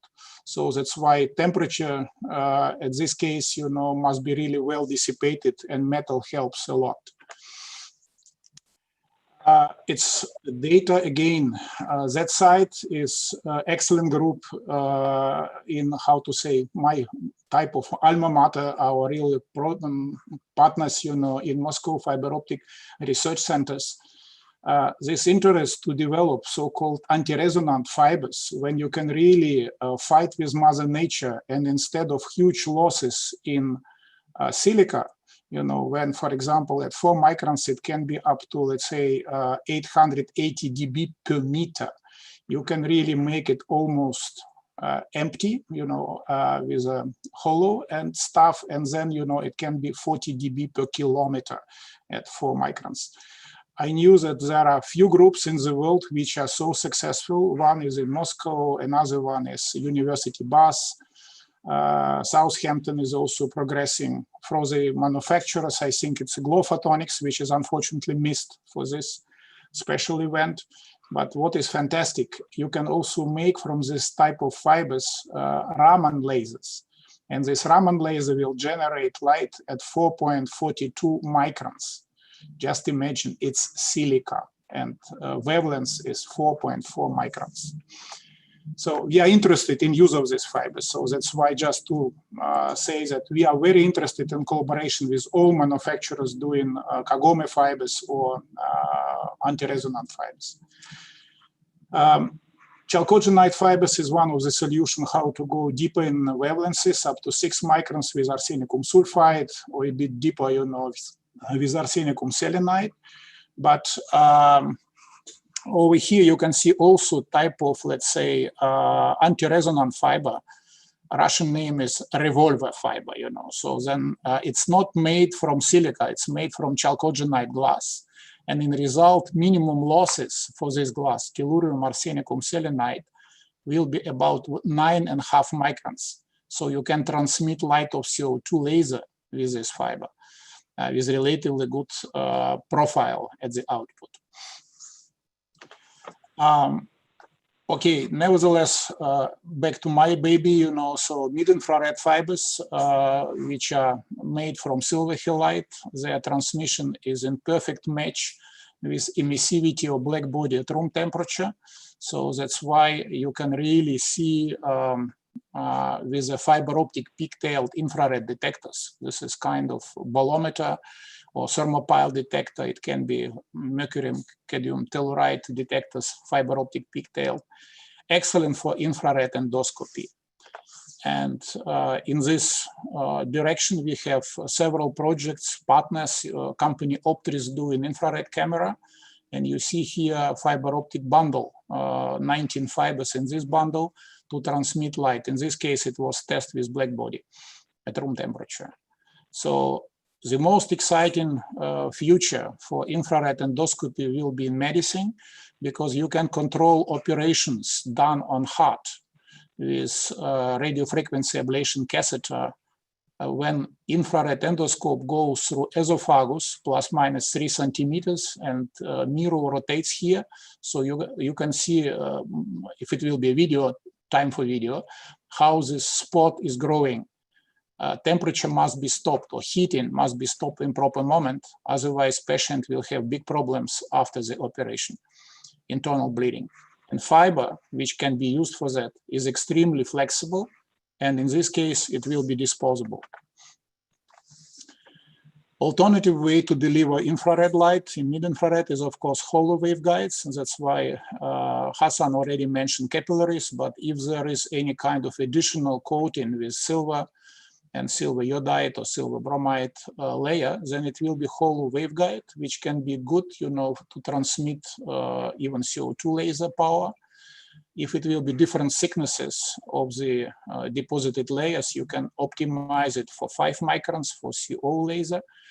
And we have started already to make these hollow waveguides, and they can be used with pro and contra when you compare them with a classic polycrystalline fiber. So here you see a picture with carbon monoxide laser from Coherent and CO2 laser, both of them 40 watts. And pure fiber will give you excellent transmission even under bending for small radius. Hollow waveguide will be limited. It's more sensitive to bending. New tsunami, which is coming soon, you know, with quantum cascade lasers, is also fiber optic pigtailing of quantum cascade laser. Then you can combine in one bundle, very small diameter bundle, you can combine 7 quantum cascade lasers and put them in one fiber at the end to be used for medical diagnostics. We have a European project for cartilage disease monitoring, but it's much more than that.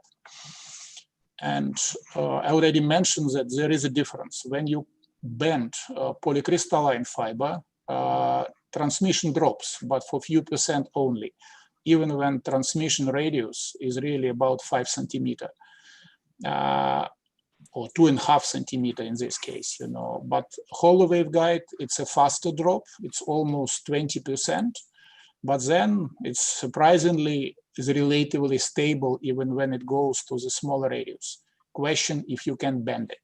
Of course, you should also monitor what's going on with the output beam profile and the bending. So just to end up my relatively long speech, I should say spectroscopy application is another great niche for polycrystalline fibers and chalcogenide fibers. So because you can control chemical reaction even at high temperatures, this is a product resulted from 220 Celsius process, and you can see changes in spectra when process is controlled by our infrared fiber probes ATIR probes in this case, which can be connected to ABB, to Bruker, to Mettler Toledo, or other spectrometers. In general, just to end up with this slide, we are doing a lot of fiber optic probes for any type of spectroscopy. So it can be FTIR, I already showed that, we do it for Raman, for fluorescence, for near-infrared, and we are able to combine different methods even in one finger, in one shaft, in one fiber. So-called combi probes or multi-spectral fiber probes, because when you summarize or fuse data from fluorescence and mid-infrared, you can increase accuracy of detection of cancer for several times. And we believe that together with many industrial applications, there is also very interesting market niche, which is biophotonics. And you can see from this diagram that private investment today in biophotonics is about 30%. Information technology is only 23%. So future is in life. So that's why we should really, all of us, look how to make our life better, longer, to be young and not, and be resistant to COVID or any kind of, let's say, diseases. Very good. This is a nice sentence for the audience and for the YouTube world. So Slava, but then quickly, what can you do for them? What can they do for you? Or at least what can they do for you, maybe? Because what you can do for them, they know. I'm really pleased that, you really organized this particular session, with end users. That's why for us, it's always important to understand end user application, because to be honest, we can really help to provide solution to almost any problem. Oil wells, clean engine development, or margin of cancer diagnostics. Question, to have this partnership, which is great to organize through EPIC. Plus, we are already, well connected to your other members of speakers. We buy fibers, we are interested to buy, anti-resonant fiber from Glow Photonics or from Fork. We are interested to buy metal-coated fibers because we could not do everything. We have, Vron motto, broad spectra fiber solutions. Sometimes it's too broad. No, I don't think so. I guess there is enough juice for all the full broad spectrum, I guess. And so very good. So Slava made his shopping list. I guess that's clear. But there is also a question for him in the chat. So to NKT, from NKT Photonics, right? It was early in the chat. Yes. About the temperature, yeah?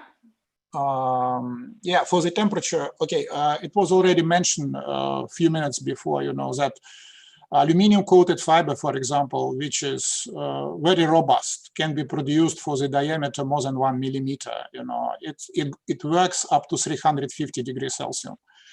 Copper or copper alloy coated can go above 600. Gold is good, but gold coated, to my knowledge, is really, I asked the guys, at Photonics West, how much it costs. It's expensive, even when it's single mode. So I don't know how much Siemens paid right now for 300 micron fiber, but I think it was more than 100 euro per piece, per meter. Slava, we don't talk about prices on EPIC events. We just pretend to, no, or we just try we are to. looking for end users, and end users always look for specification. Yeah, you're right. The reliable delivery and for the price. When your price is fantastic, then you will stay in museum, and you will never see. Yeah, very good, very good. So now we move quickly to the YouTube world. So I ask a question to Valeo, if he's still there, Benoit. Benoit, if you can unmute yourself. Yeah, I see now you are unmuted. Benoit, can you hear us? Just in case, I tell you, Toss, the lady from AMS, is asking if there are any fiber application for automotive headlights like light homogenization. So maybe we now go on with the agenda, and then Benoit now note it down, and when you can speak, maybe you can answer the question, or we put you in contact afterwards.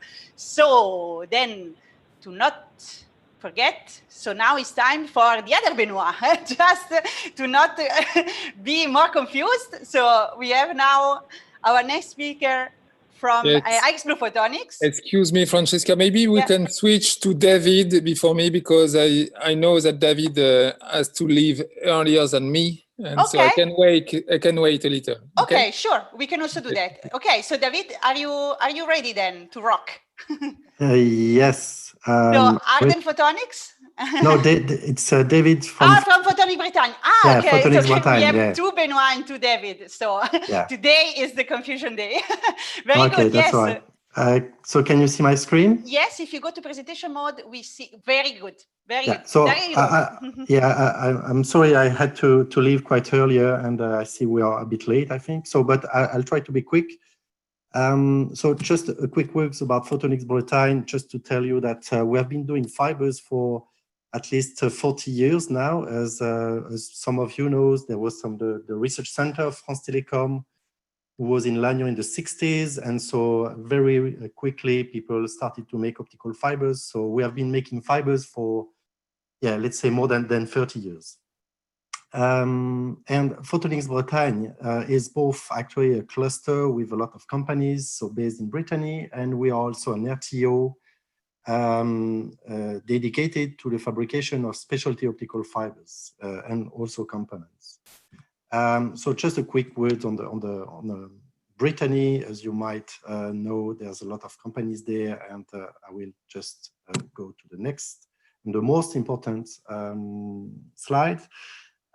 So as an RTO, we are basically just in between the academic research and the industry, and our main focus is on custom fibers and custom photonic crystal fibers.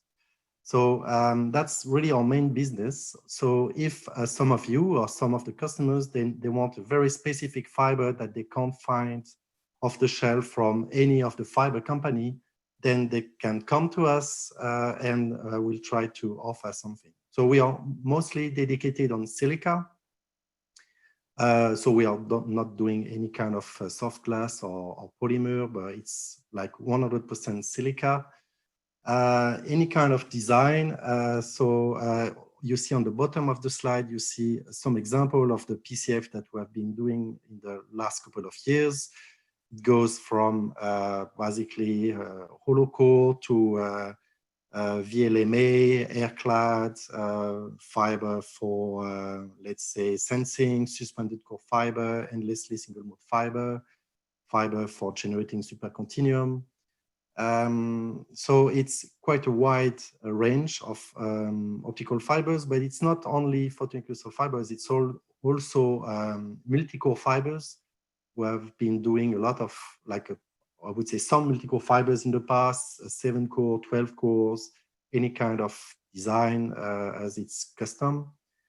We are more and more into the VLMA business also with large core ytterbium doped fibers, single mode or few modes. And we can make from fiber from the conception to the integration. So we have people here basically doing simulation and trying to get the right design. We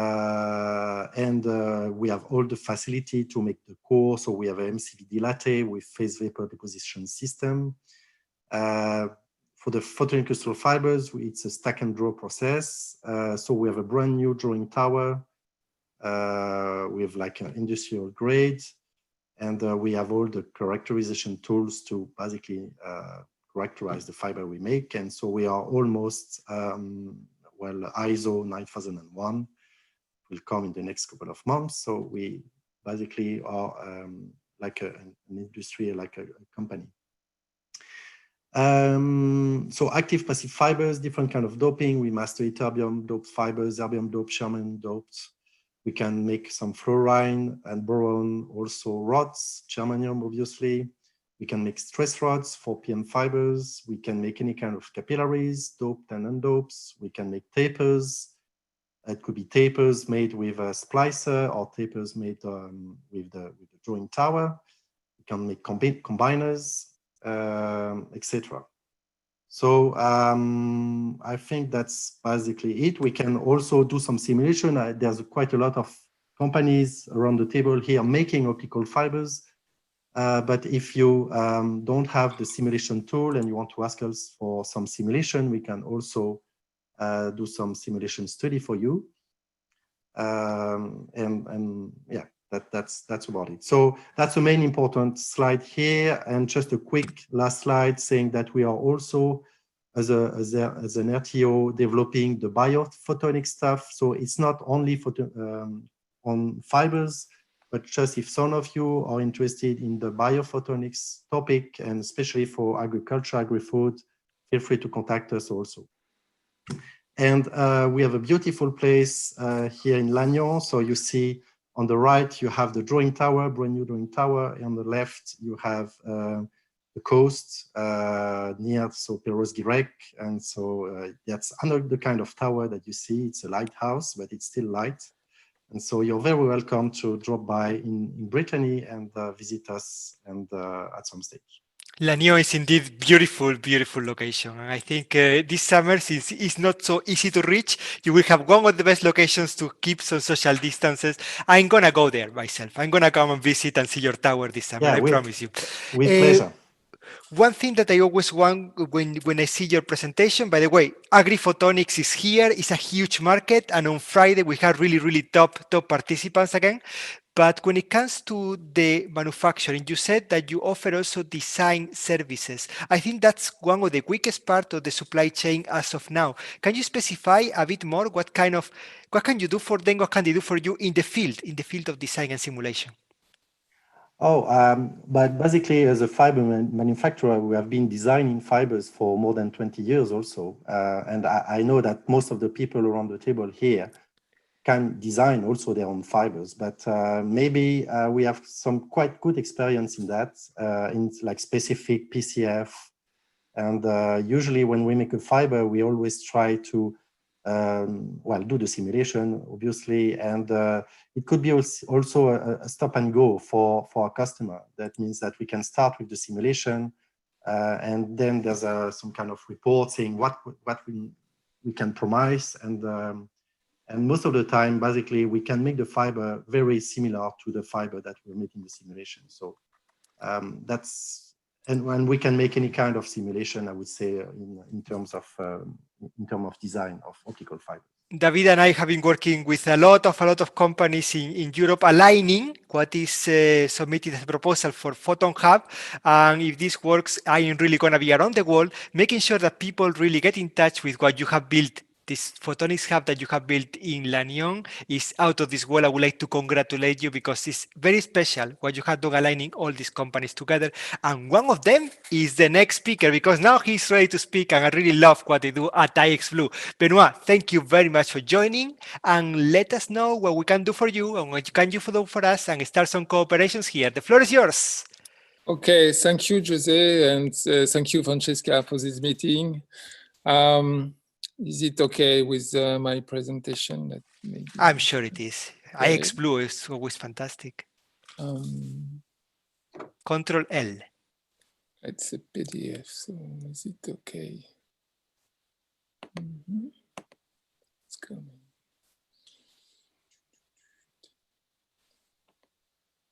Okay.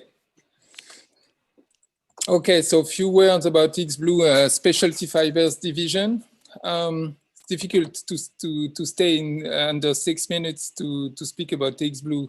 iXblue now, it's quite big group, French company with 700 employees and 140 million turnover, mainly at the export. We have the chance to do all these stuff in France with all the R&D production located in France. So we have a strong team on R&D for all these activities, and we are specialized in offering solutions and services for navigation, positioning, imaging, and photonics is a big part in each of these solutions. So inside iXblue, we have 10 divisions, and the Photonics division is around 80 people now offering specialty fibers and fiber vibrating components, and modulation solutions. One particularity of the group is that we are vertically integrated, and so we have all the know-how to produce the complete system from scratch, from the fiber, from the gas, from the raw material to a complete shipyard that can run over the seas to make imaging. So the total, the sum of technology inside the group is very huge. Even 700 people is quite small company to have so large view of technology. So two examples here, for example, in the fiber optic gyroscopes, we have a lot of iXblue products inside, PM fiber for the coil, for the sensing part. We have also the FBG to stabilize the source, the optical source, which is an erbium doped source using a fiber also made inside the group. We are producing now our own quartz accelerometers, and the IOC is also made by the Photonics division of iXblue. Another second example, space erbium doped fibers amplifiers. We have strong activities on the radiation hardening fibers now. So we can offer space grade for active and passive fibers, also for FBG. And it's a long story before having this product to qualify and to develop the right chemistry, the right coating of such photonic device. Yes, a few comments on the specialty fiber divisions. In fact, we started a company in 2006 called iXfiber, and we have the benefits of the strong heritage coming from France Telecom Labs. So we are doing really all the things to make the fiber from the preform. So we have different kind of technology, MCVD, SPCVD, and different drawing towers for different kind of coating. We know and we learned in the past that the devil is in the details. So as we are vertically integrated, we know that each details count in the design. So what we like to do is to go with our customer from the beginning, from the scratch, and to develop custom solution with them, and to run iteration and iteration to have the best product at the end.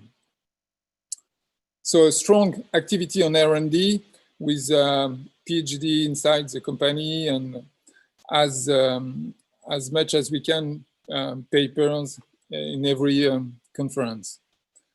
So in terms of product range, we have active fibers doped with erbium, ytterbium, thulium, molybdenum, even neodymium, so we can cover all the silica window. And now we're trying to go lower and higher at lower and higher wavelengths than silica with the help of Photonics Bretagne also, which help us to improve our R&D also. So one example, for example, is the LiDAR activity. We developed in the past LMA erbium-ytterbium fiber for LiDAR application to detect turbulence based on Doppler effect. So at the end, with collaboration with Onera and Thales, we finally obtained a PM large core fiber that is now available commercially. And with this fiber, Onera improves his LiDAR performance by a factor of 2, pushing the wind measurement speed up to 16 kilometers. That's an example of what we can offer. And in terms of passive fiber, we have now a long list of different products from PM, PZ fiber, polarizing spun fibers, and one family which is really growing up is fiber for harsh environment. So especially for radiation, where we have identified a lot of need now and for the future. So the PM fiber are mainly used for fiber gyro, but the PZ and the spun fiber is now also mainly used for fiber optic current sensor application, for example. In terms of harsh environmental fibers, so it's new products that are coming now on the catalog. It's different kind of single mode passive fibers coated with different appropriate material for high temperature or different kind of environment. And more than the coating itself, we optimize the chemistry of the core to offer the lower radiation-induced attenuation. Fiber bright grating is not completely in the scope today, but we have also the capabilities here to produce our own FBG for different kind of application and like sensing also, but also for fiber laser cavity or more new application using a DFB fiber laser, for example, or ultra narrow bandwidth filters. Okay. So yes, as I said, we like to do and to offer custom solutions. So it's really a strength to master all the production from the R&D from scratch to the volume, high volume production, because we have experience, we have production inside the group that needs high volume of fiber. So we have all this experience to make custom R&D and to have industrialized products also. So your two questions: what iXblue Photonics can bring to other EPIC members, and what can other members of EPIC could do for us? I say yes. What I said is the devil is in the details. So my opinion is that what we can offer is our experience in development of manufacturing of custom solution from scratch to high volume. And we like collaboration. We like to develop new products. So we're really open to collaboration and to go on a European project, for example. Thank you very much, Benoit, for a great presentation. I must say that Benoit is also one of the stars of EPIC. I introduced many companies. You always follow up, and that's really what makes our network so active. One of the things I really want to continue doing that. Do we have any question, suggestion for collaboration for iXblue? Yes, I'm going to go to Silex. I'm going to go to Slovakia. Hi, everyone. I have just a question regarding the coatings you are capable to do. You mentioned aluminum, but can you do also like copper and gold? Not yet, but we are working on. Okay. Typically, it's one field where we want to go, and we have today polyimide, yes, aluminum, and other high temperature acrylate coating, for example. Okay. Qualified for some fiber laser application. And one new product also is high temperature all glass active fiber. So for some small size LiDAR, low-cost LiDAR application, it's kind of new design using high temperature acrylate plus an all glass design. Benoit, Silex is a great company as a potential partner. I really think that the two of you should really speak offline. Was there another hand when I asked for questions? I think there was, right? I know, I think he said that his question was already answered. Benoit, thank you very much for this. I'm going to make a lot of introductions to you after this meeting. Please continue what you always do, following up with the introduction. That's a personal favor I want to ask after this. We want to make a lot of introductions, and we will. All I ask you is when I introduce two companies, please follow up with the introduction. Benoit, the first company I'm going to introduce you is the next speaker because they can do fantastic characterization fiber optics. I'm going to go to my second country, the UK. I'm going to go to Arden Photonics. I'm going to go to my very good friend, Dave. Long time no see. You look fantastic. The attention of everyone goes to your testing, characterization, measurement set systems. The floor is yours.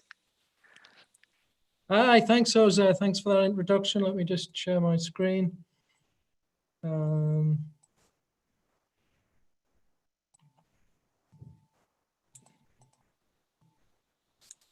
Okay.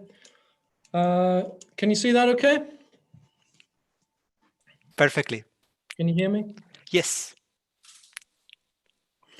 Okay, so I'm the CEO of Arden Photonics. I founded the company almost 20 years ago in order to bring innovative test equipment to the optical fiber industry. So Arden's traditionally worked in the area of modal analysis. So we're talking here about highly moded fibers, so hundreds of modes like OM1, OM2, OM3, etc. Our flagship product in that area is a real-time encircled flux measurement system, which is used for measuring graded index fibers. And I think this is what Arden's probably still best known for. It's used to measure standardization of loss in multi-mode fibers and cables, and it also finds applications in analyzing the modal output of VCSELs.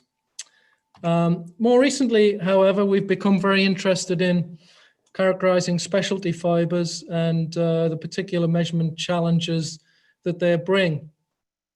Our perspective on this is that in order to bring specialty fibers to maturity, accurate fiber geometry measurements are essential. Manufacturers need the efficiency and repeatability which is taken for granted in the telecoms world, transferred into the complex world of specialty fibers. So here are some examples of the kinds of fiber designs which we believe can benefit from automated analysis. So you can see non-circular fibers, polarization maintaining fibers, dual clad fibers, multi-core fibers, all the fibers that we've heard so much about this afternoon. So if we look in a little more detail at some of these fiber types, this non-circular fiber, in addition to the cladding diameter, the measurement of core diameter and concentricity become increasingly important. Concentricity of the inner and outer claddings also needs consideration. And in this particular case, the cladding octagonality may also be important in defining the quality of the guiding structure. Selection of the correct fitting algorithms and the correct measurement wavelength are vital for accurate measurements with fibers like these.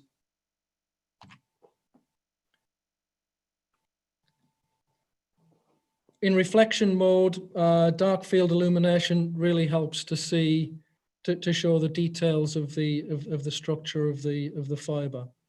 So traditional definitions of core and cladding start to break down in these fibers, and as manufacturing methods become more complex, so careful attention must be paid to the launch conditions and comparing that with what we see in reflection mode. So if we go on to PM fiber again, obviously, as well as the usual parameters, it's important to measure, in some cases, stress rod diameter and the position of the stress rod relative to the core center. So in this case, additional side view illumination may be required. So Arden's FGC is able to help with these challenges.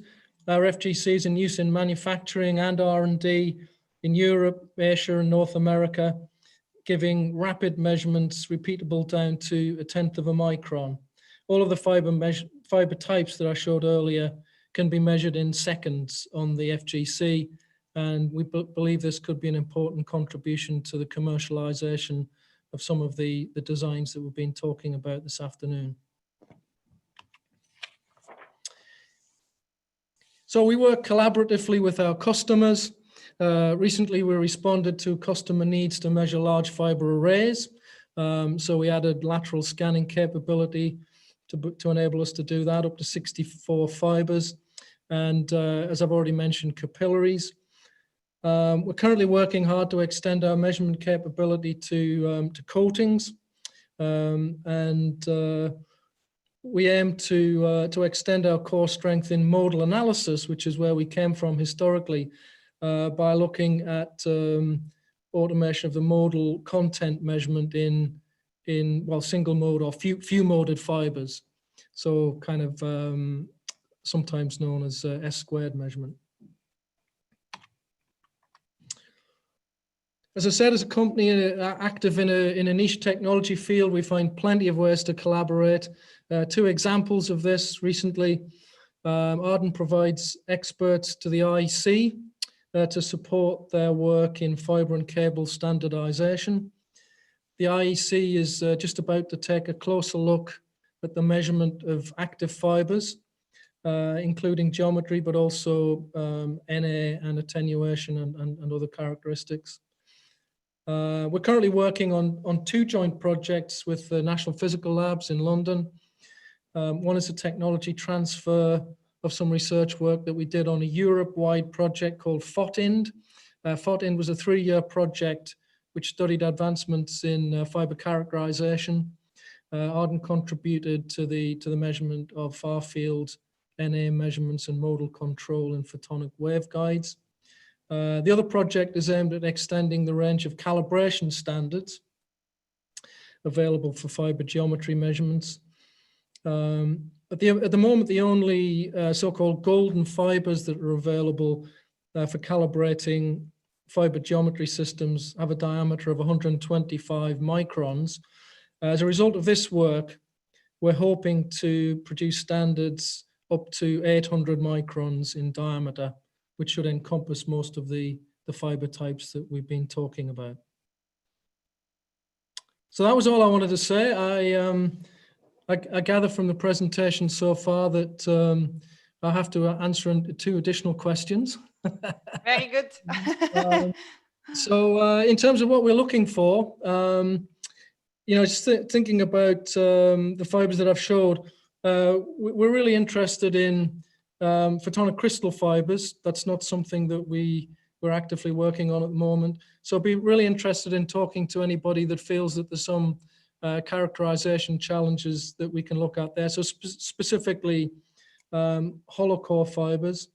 And I think what we can offer is, again, like many of the participants, we can be an active partner in Europe-wide or other projects where there's an element of metrology on specialty fibers.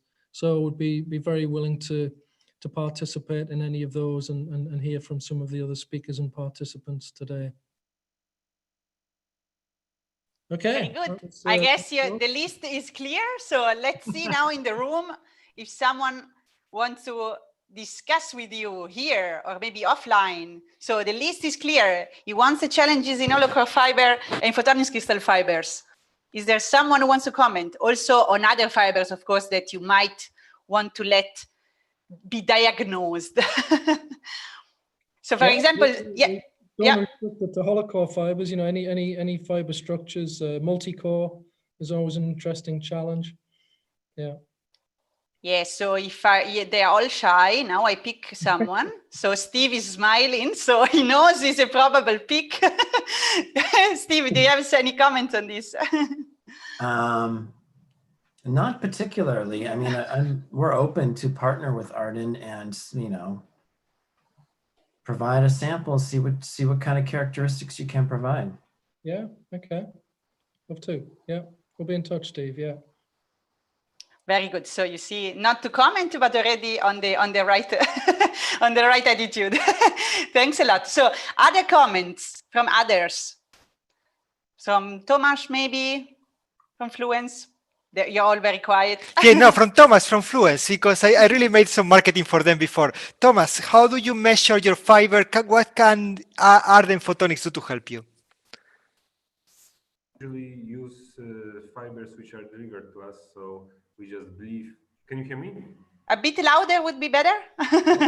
Wait a moment, I will try to. Yeah, now it's already good. You're closer. Okay. So we usually rely on the measurements done by the producers of fibers because we do not produce our own fibers. So that's what we have to do. We just believe. So Yeah. Dave, do you want to comment on that? Because on one hand, we have introduced you to laser manufacturers who buy the fiber. In the other, we have introduced you to fiber manufacturers. In your opinion, who is the main customer focus of Arden Photonics, and who has more benefit in working with you? Yeah, definitely the fiber manufacturers. I think would be the target group for the products that we make. I guess, talking to sort of iXblue and other companies that are very active in development of new products, it would be kind of interesting to know what methods they use at the moment, what the advantages and disadvantages of those are, and if there's any benefit that we can give there. Benoit. Yes, I have one eternal question. We already discussed about this, but typically, yes, we are looking for new supplier of a preform analyzer, for example, which is quite a nightmare when you are producing specialty fibers. So it will be a great idea to come with this kind of solution. Okay. Yeah. We have supplied a specialist, just a one-off special of a preform analyzer. So it is something that we have worked in, but not for a little while yet. So yeah, that'd be a real interesting challenge for us. Yeah. Okay. So what about refractive index profiling of the fiber, the drawn fiber, Benoit? Is that something of interest to you? Yes, we have already a solution on the fiber today. Okay. But so yes, main of interest today is on the preform side. Yeah. Okay. All right. Very good, very good. So now I guess there is the time to give the floor to another potential customer of Dave, maybe. Samuel, what do you think? Well, very interested by what the guys up in Sweden are doing. Reiss, know that they're working with a lot of the kinds of fibers that we're analyzing. So, I'd be interested to hear if they have any potential projects, that we may be able to collaborate on. Let's see then. I put you on the spot there, Asa. Yes, of course. And I was actually going to contact you after the meeting, seeing the results on the screen there. We are actually fighting a bit with measuring some of the really specialty coatings that we put on the fibers. So some of the coatings give a really bad contrast when we try to measure in normal microscopes. Yeah. Yes, let's talk and maybe have a demonstration on what you can do, and we can send over some fibers you can play with. Okay, wonderful. Yeah. And also ALPhANOV, eh? Remember, ALPhANOV, we want you to collaborate with Dave. Back to Francesca. Yeah. Otherwise, David doesn't have time to write down all these names. Then also we have to send all the emails ourselves, No, very good. It's really nice to hear that there is a lot of potential for Dave. So see you then afterwards and see what happens, right? Yeah. Cool. Then now it's time for Samuel, for real, La Verre Fluoré, right? Yeah. Are you ready to roll? I am. Very good. Very good. The floor is yours. Hello, everybody. I was supposed to talk about specialty optical fibers. I won't. Actually, I want to tell you a story.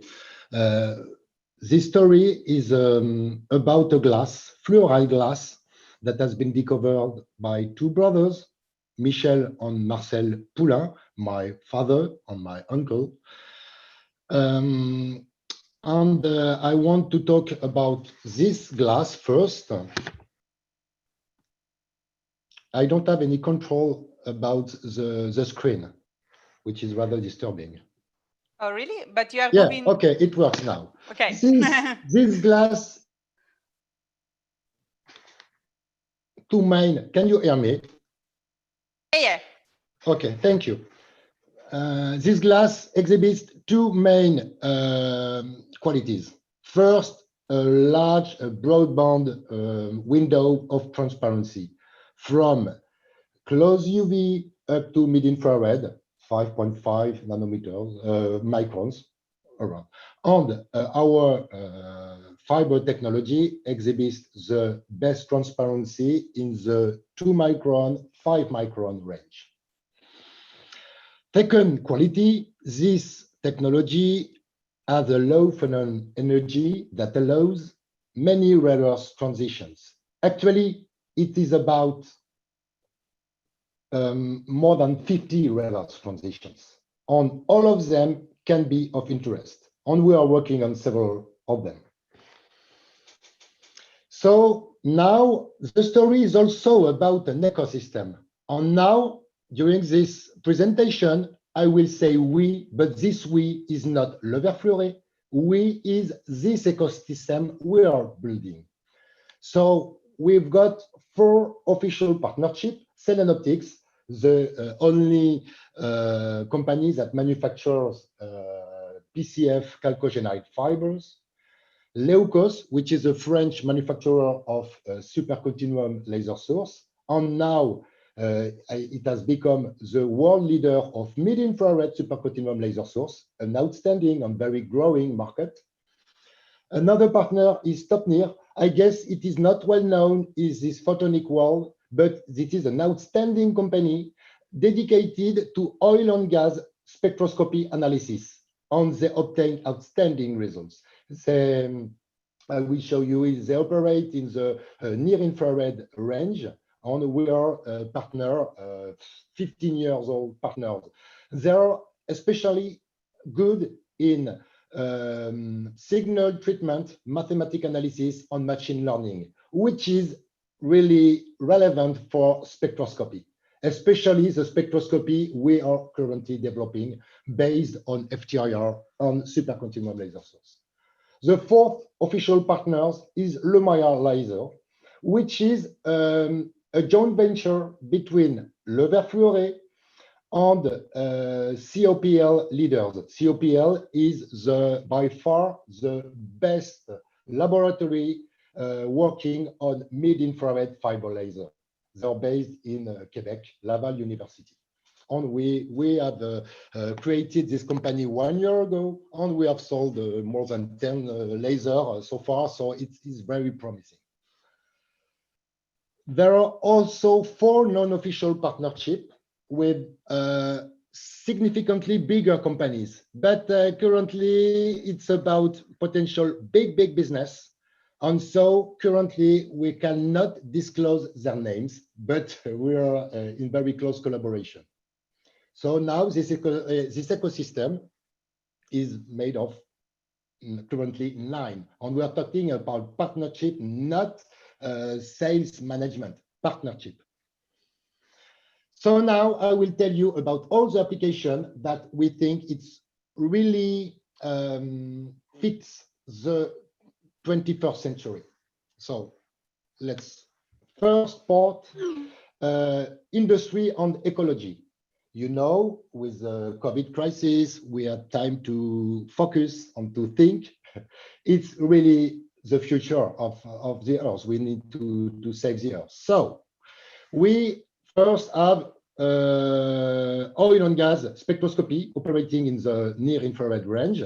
But of course, this technology can be dedicated to bio-oil and biogas spectroscopy for all the future emerging industries dedicated to energy. We also target industrial process monitoring. We've got 30 years experience in this field. We have made some, we have installed some device for big groups like Hakan for aluminum, ArcelorMittal for coating in metal and other examples. We target aircraft exhaust gas monitoring. We target, and we have already launched several measurements, very promising measurements for smart agriculture monitoring, water quality and wastewater monitoring, which is of interest because we manage to measure some absorption peaks inside water. So I'm talking about CO2, for instance, in liquid water, and it works.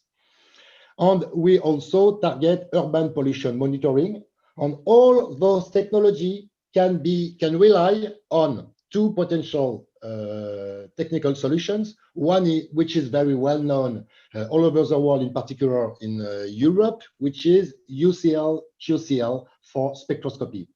The role of Le Verre Fluoré or our partners would be to pigtail, to couple, but above all, to amplify those laser diodes. Grace of our very numerous rare earth transitions, especially 3.5 microns, 3.9 microns, 4.2 microns, 4.5 microns. It's a very promising role. You can see some pictures of fiber patch cables, flow cells, mid-infrared supercontinuum laser sources. All this can be adapted and adjusted to specific customer requirements, of course. The most promising business for us is medical application. The first one is erbium YAG laser pigtailing. Actually, Le Verre Fluoré has a rather strong experience in this field. We sold for more than 1 million euros of this kind of fiber several years ago. And now, grace of our improvements, we managed we want to address this market with high quality, high transparency, and above all, low cost solutions. We are also involved in DNA sequencing. You know, there is a world leader in a DNA sequencing machine, a Californian company, and we supply them rare earth doped glass pieces for red and green fluorescence. This is actually a potential very big business because it can be also adapted to UV fluorescence. Because our glasses are rare earth transition from UV to green, for instance, we have tested with a partner, it works, and it's a very promising business. But with our one of our partners, we will develop a new generation of visible laser made of Z-band fibers. So grace of that, we can address multi-watt red and green fiber laser for DNA sequencing, for super resolution microscopy, for search cytometry. We also grace of mid-infrared laser. We can address some market of surgery for soft tissues, but also hard tissues, soft tissue CW laser, hard tissue pulsed laser. On all, we've got the prototypes, we've got the end user, and they are currently under experiment now with end users. Ophthalmology, we can address multi-watt yellow laser, which is very relevant for ophthalmology. And we are currently testing this, the CW 2.9 fiber laser for glaucoma treatment. For cancer detection, we already have a long-term contract with Californian customers. He only wants from us Z-band fiber, but as it is about very large volumes, we are very happy. And we have launched some tests of cancer detection using 2.5 10 micron supercontinuum associated to FTIR. It's very promising, actually. On the latest point is the 3D living cell bioprinting, so breast and skin bioprinting, including vascularization. So all the tube of the human body. And this technology requires high power 2.8 micron pulse fiber laser. And we want to be the first to develop it, and we want to lead this market with our partner. The we is our ecosystem. It is not up to date. Okay. So in terms of telecom, we've got also several interesting rare earth transition that allows amplification in the O band, in the C band. For your information, we have made some prototypes on their under test with, especially with Huawei, which is very interesting. We've got much more success in China than in Europe. This is a message. Chinese people love us much more than European people, but this should change. Grace of EPIC. And we've got a very promising technology based on 3.9 micron laser because it's very the transparency of the atmosphere is outstanding. So it can be very relevant for LiDAR or for space communication. On the latest point, high bitrate Li-Fi communication with RGB pulse fiber laser. only to have a secure and very high bitrate communication, civil and military application. So, that's it. Now, to answer your question, what can we do for you? What can you do for me? That's very simple. We've got an ecosystem. We want to address very promising businesses and application. Let's join the team. That's it. Very good, Samuel. That's exactly what we wanted to hear. So I understood already at the beginning when you put all this open box, who wants to be next in the cooperation, it was clear. So, yes, it is. So is there someone who wants to comment on Samuel's? Of course, there are a lot of topics that he's committed to, and maybe there is a question I see from ESA. Is it correct? Are they suggesting? Ian? Yeah, I've heard a lot about demonstrations of Z-band fibers being grown in or being pulled in space, drawn in space. Do you have any idea about the viability of such a business case? I've worked several hundreds of hours in these topics. Actually, we think that we know very well the topics. There are many lies, many fake news, many, they are not serious, the majority. But for your information, I've had some contacts in ESA about this project. At Verre Fluoré, we say, go back to basics. Basics is science. All this business is based on microgravity experiments. We don't acknowledge those experiments, but we think that maybe it's true, but it has not been led seriously. So yes, possibly. And if it works, it's only about 5 awful challenges, technical challenges, because, you know, manufacturing space. Yes, for instance, how you make the drop management. So the drop, when you draw a fiber, you have a preform, and you eat it. After that, you have a drop. How do you handle it? How do you push it in the rubbish bin? How do you catch the next preform to draw a new fiber? How do you store the fiber, the polyacrylate coating or another coating? How do you put it in ISS conditions? All those questions lead to a technical challenge. We have potential solution if we associate with Airbus, and Airbus seems to be interested. So we've got part of the solution, and we think that Airbus has the other part of the solution. But to me, it's a 5 years hard work to begin to compete with our ground fibers. Okay, I guess that's it. Okay, Slava, if you have a question, very quick, if you can. Yeah, very shortly, you know, I simply knew the guy who did this system, you know, and this fiber was really drawn in space last summer.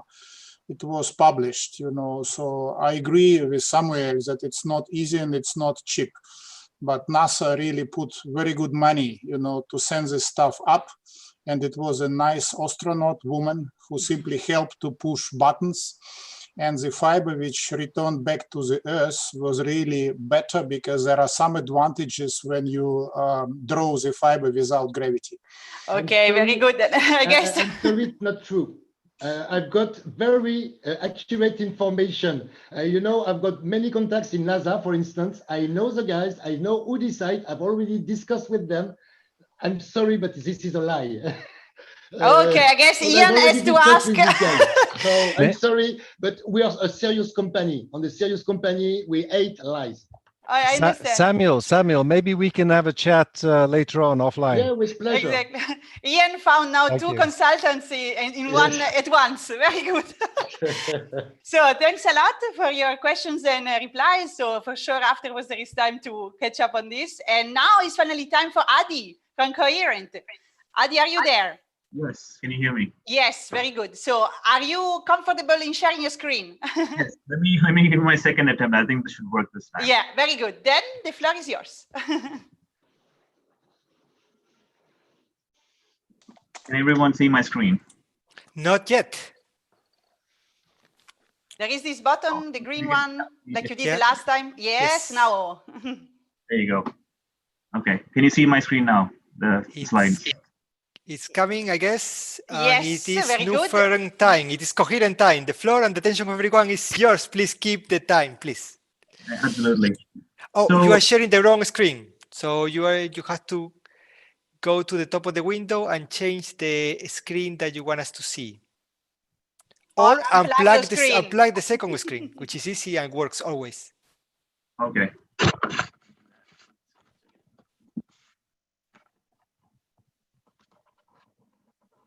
It has been a great meeting with end users and top 5 manufacturers. Nuffern is one of the companies that has attracted so much interest from the industry. We really want to hear from you, Adi. Can you see the screen now? Did you unplug the second screen? Yes. That's impossible. Then close PowerPoint and reopen it again. Okay. And then it should be okay. No, not sharing the screen, the PowerPoint. Okay, yes.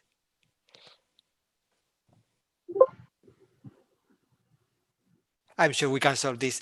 By the way, in the meantime, I am going to remind everyone that I'm looking forward to make all these introductions. Do not worry, it doesn't take me too much time. Just let me know which companies you want me to introduce you to, and they will always follow up. Adi, how are we doing? I'm struggling here. Oh, okay, hang on. Let me attempt this again. Otherwise, I have your slides.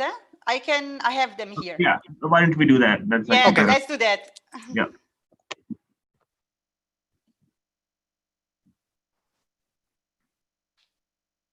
Thank you. Okay, so. You're very welcome. Okay, so thank you again. Sorry about the technical mess there. So just to introduce myself, I'm Adi Suresh. I'm the product line manager at Coherent. The business unit that I represent was historically called Nuffern, that has been doing specialty optical fibers for quite some time. So I'll give you an overview of what we do and how we think we can enable solutions for new customers. So in general, to go quickly, we have 7 product families that we categorize our fibers into. We call single mode, multi-mode, polarization maintaining, gyroscope fibers, double clad, geophysical, which includes oil and gas, and then medical fibers. So the markets served are industrial, telecom, scientific, defense, medical and sensing, and oil and gas. Next slide. So again, to just kind of map our product offerings and because the previous slide doesn't do a lot of justice to what the kind of fibers we offer. So I wanted to put this slide here to show you that, there's an interesting product selector tool on our website at www.nuffern.com where you can go in and select the fiber you desire. But in essence, we have single mode, multi-mode, large mode area, as we call it, or LMA, extra large mode area, photosensitive and select cutoff, and high NA fibers, single or multi-clad, several geometries of core, clad, and NA, polarization maintaining, doped, active dope fibers, ytterbium, thulium, erbium, ytterbium, and others, radiation resistant, radiation hardened for space applications, and several different types of coatings, low index, high temperature acrylates, carbon polyamide, silicon and Tepsil or biocompatible coatings for medical applications.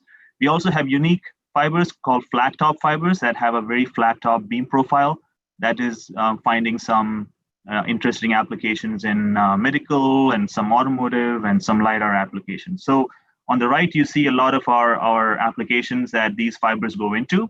And it's very hard to kind of say these fibers are for this application because it's basically a combination of the different parameters.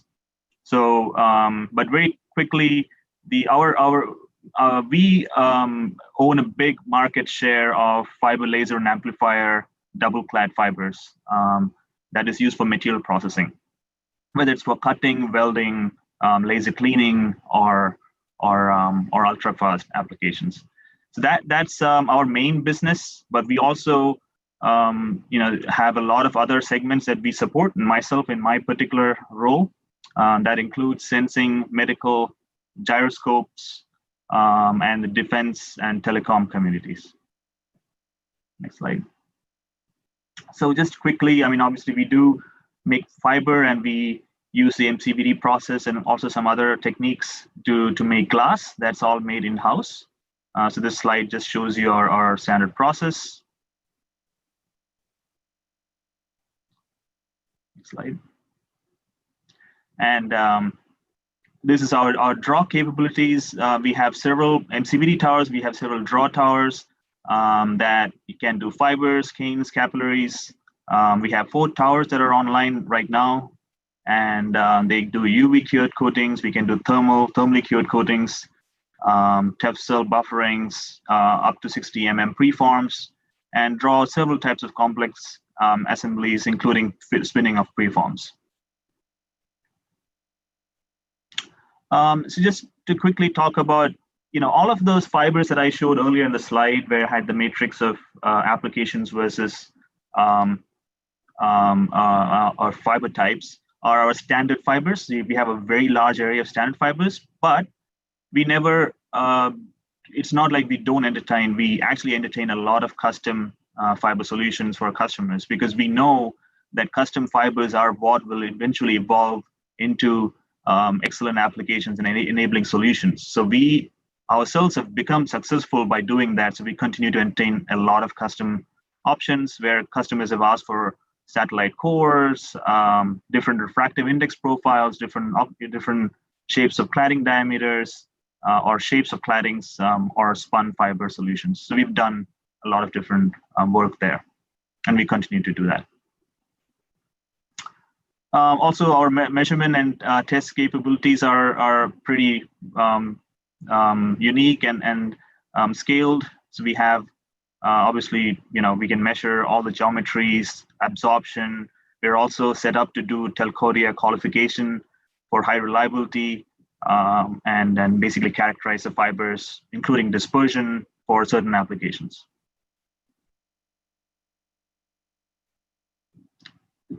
Now I want to introduce a couple of new products. So if you go to the next slide.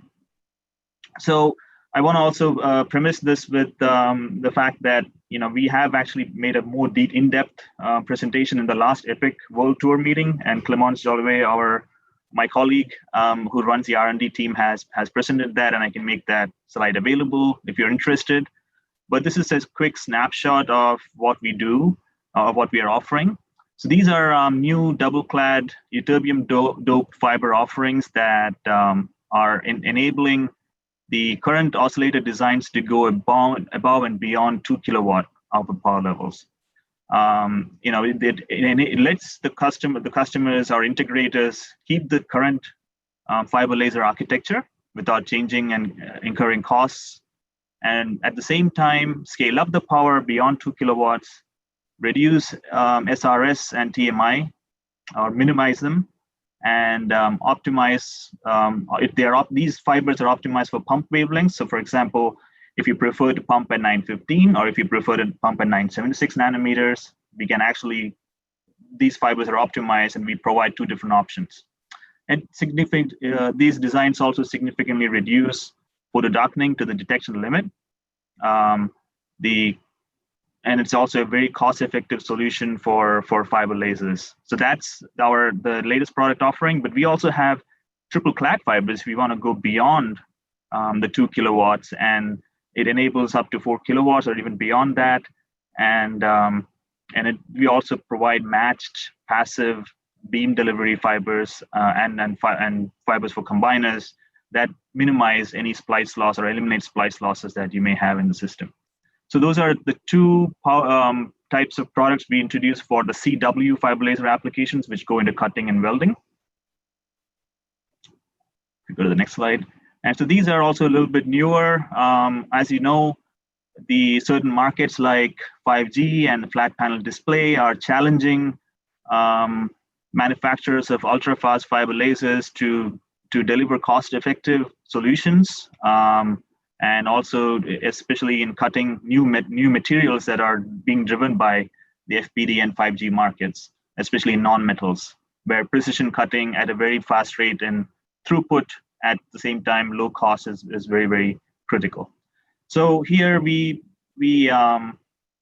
have brought up some new offerings. Essentially, we have fibers that double-clad fibers and ytterbium doped again that reduce nonlinearities, provide very high absorption, and lowers photo darkening and maintains high beam quality.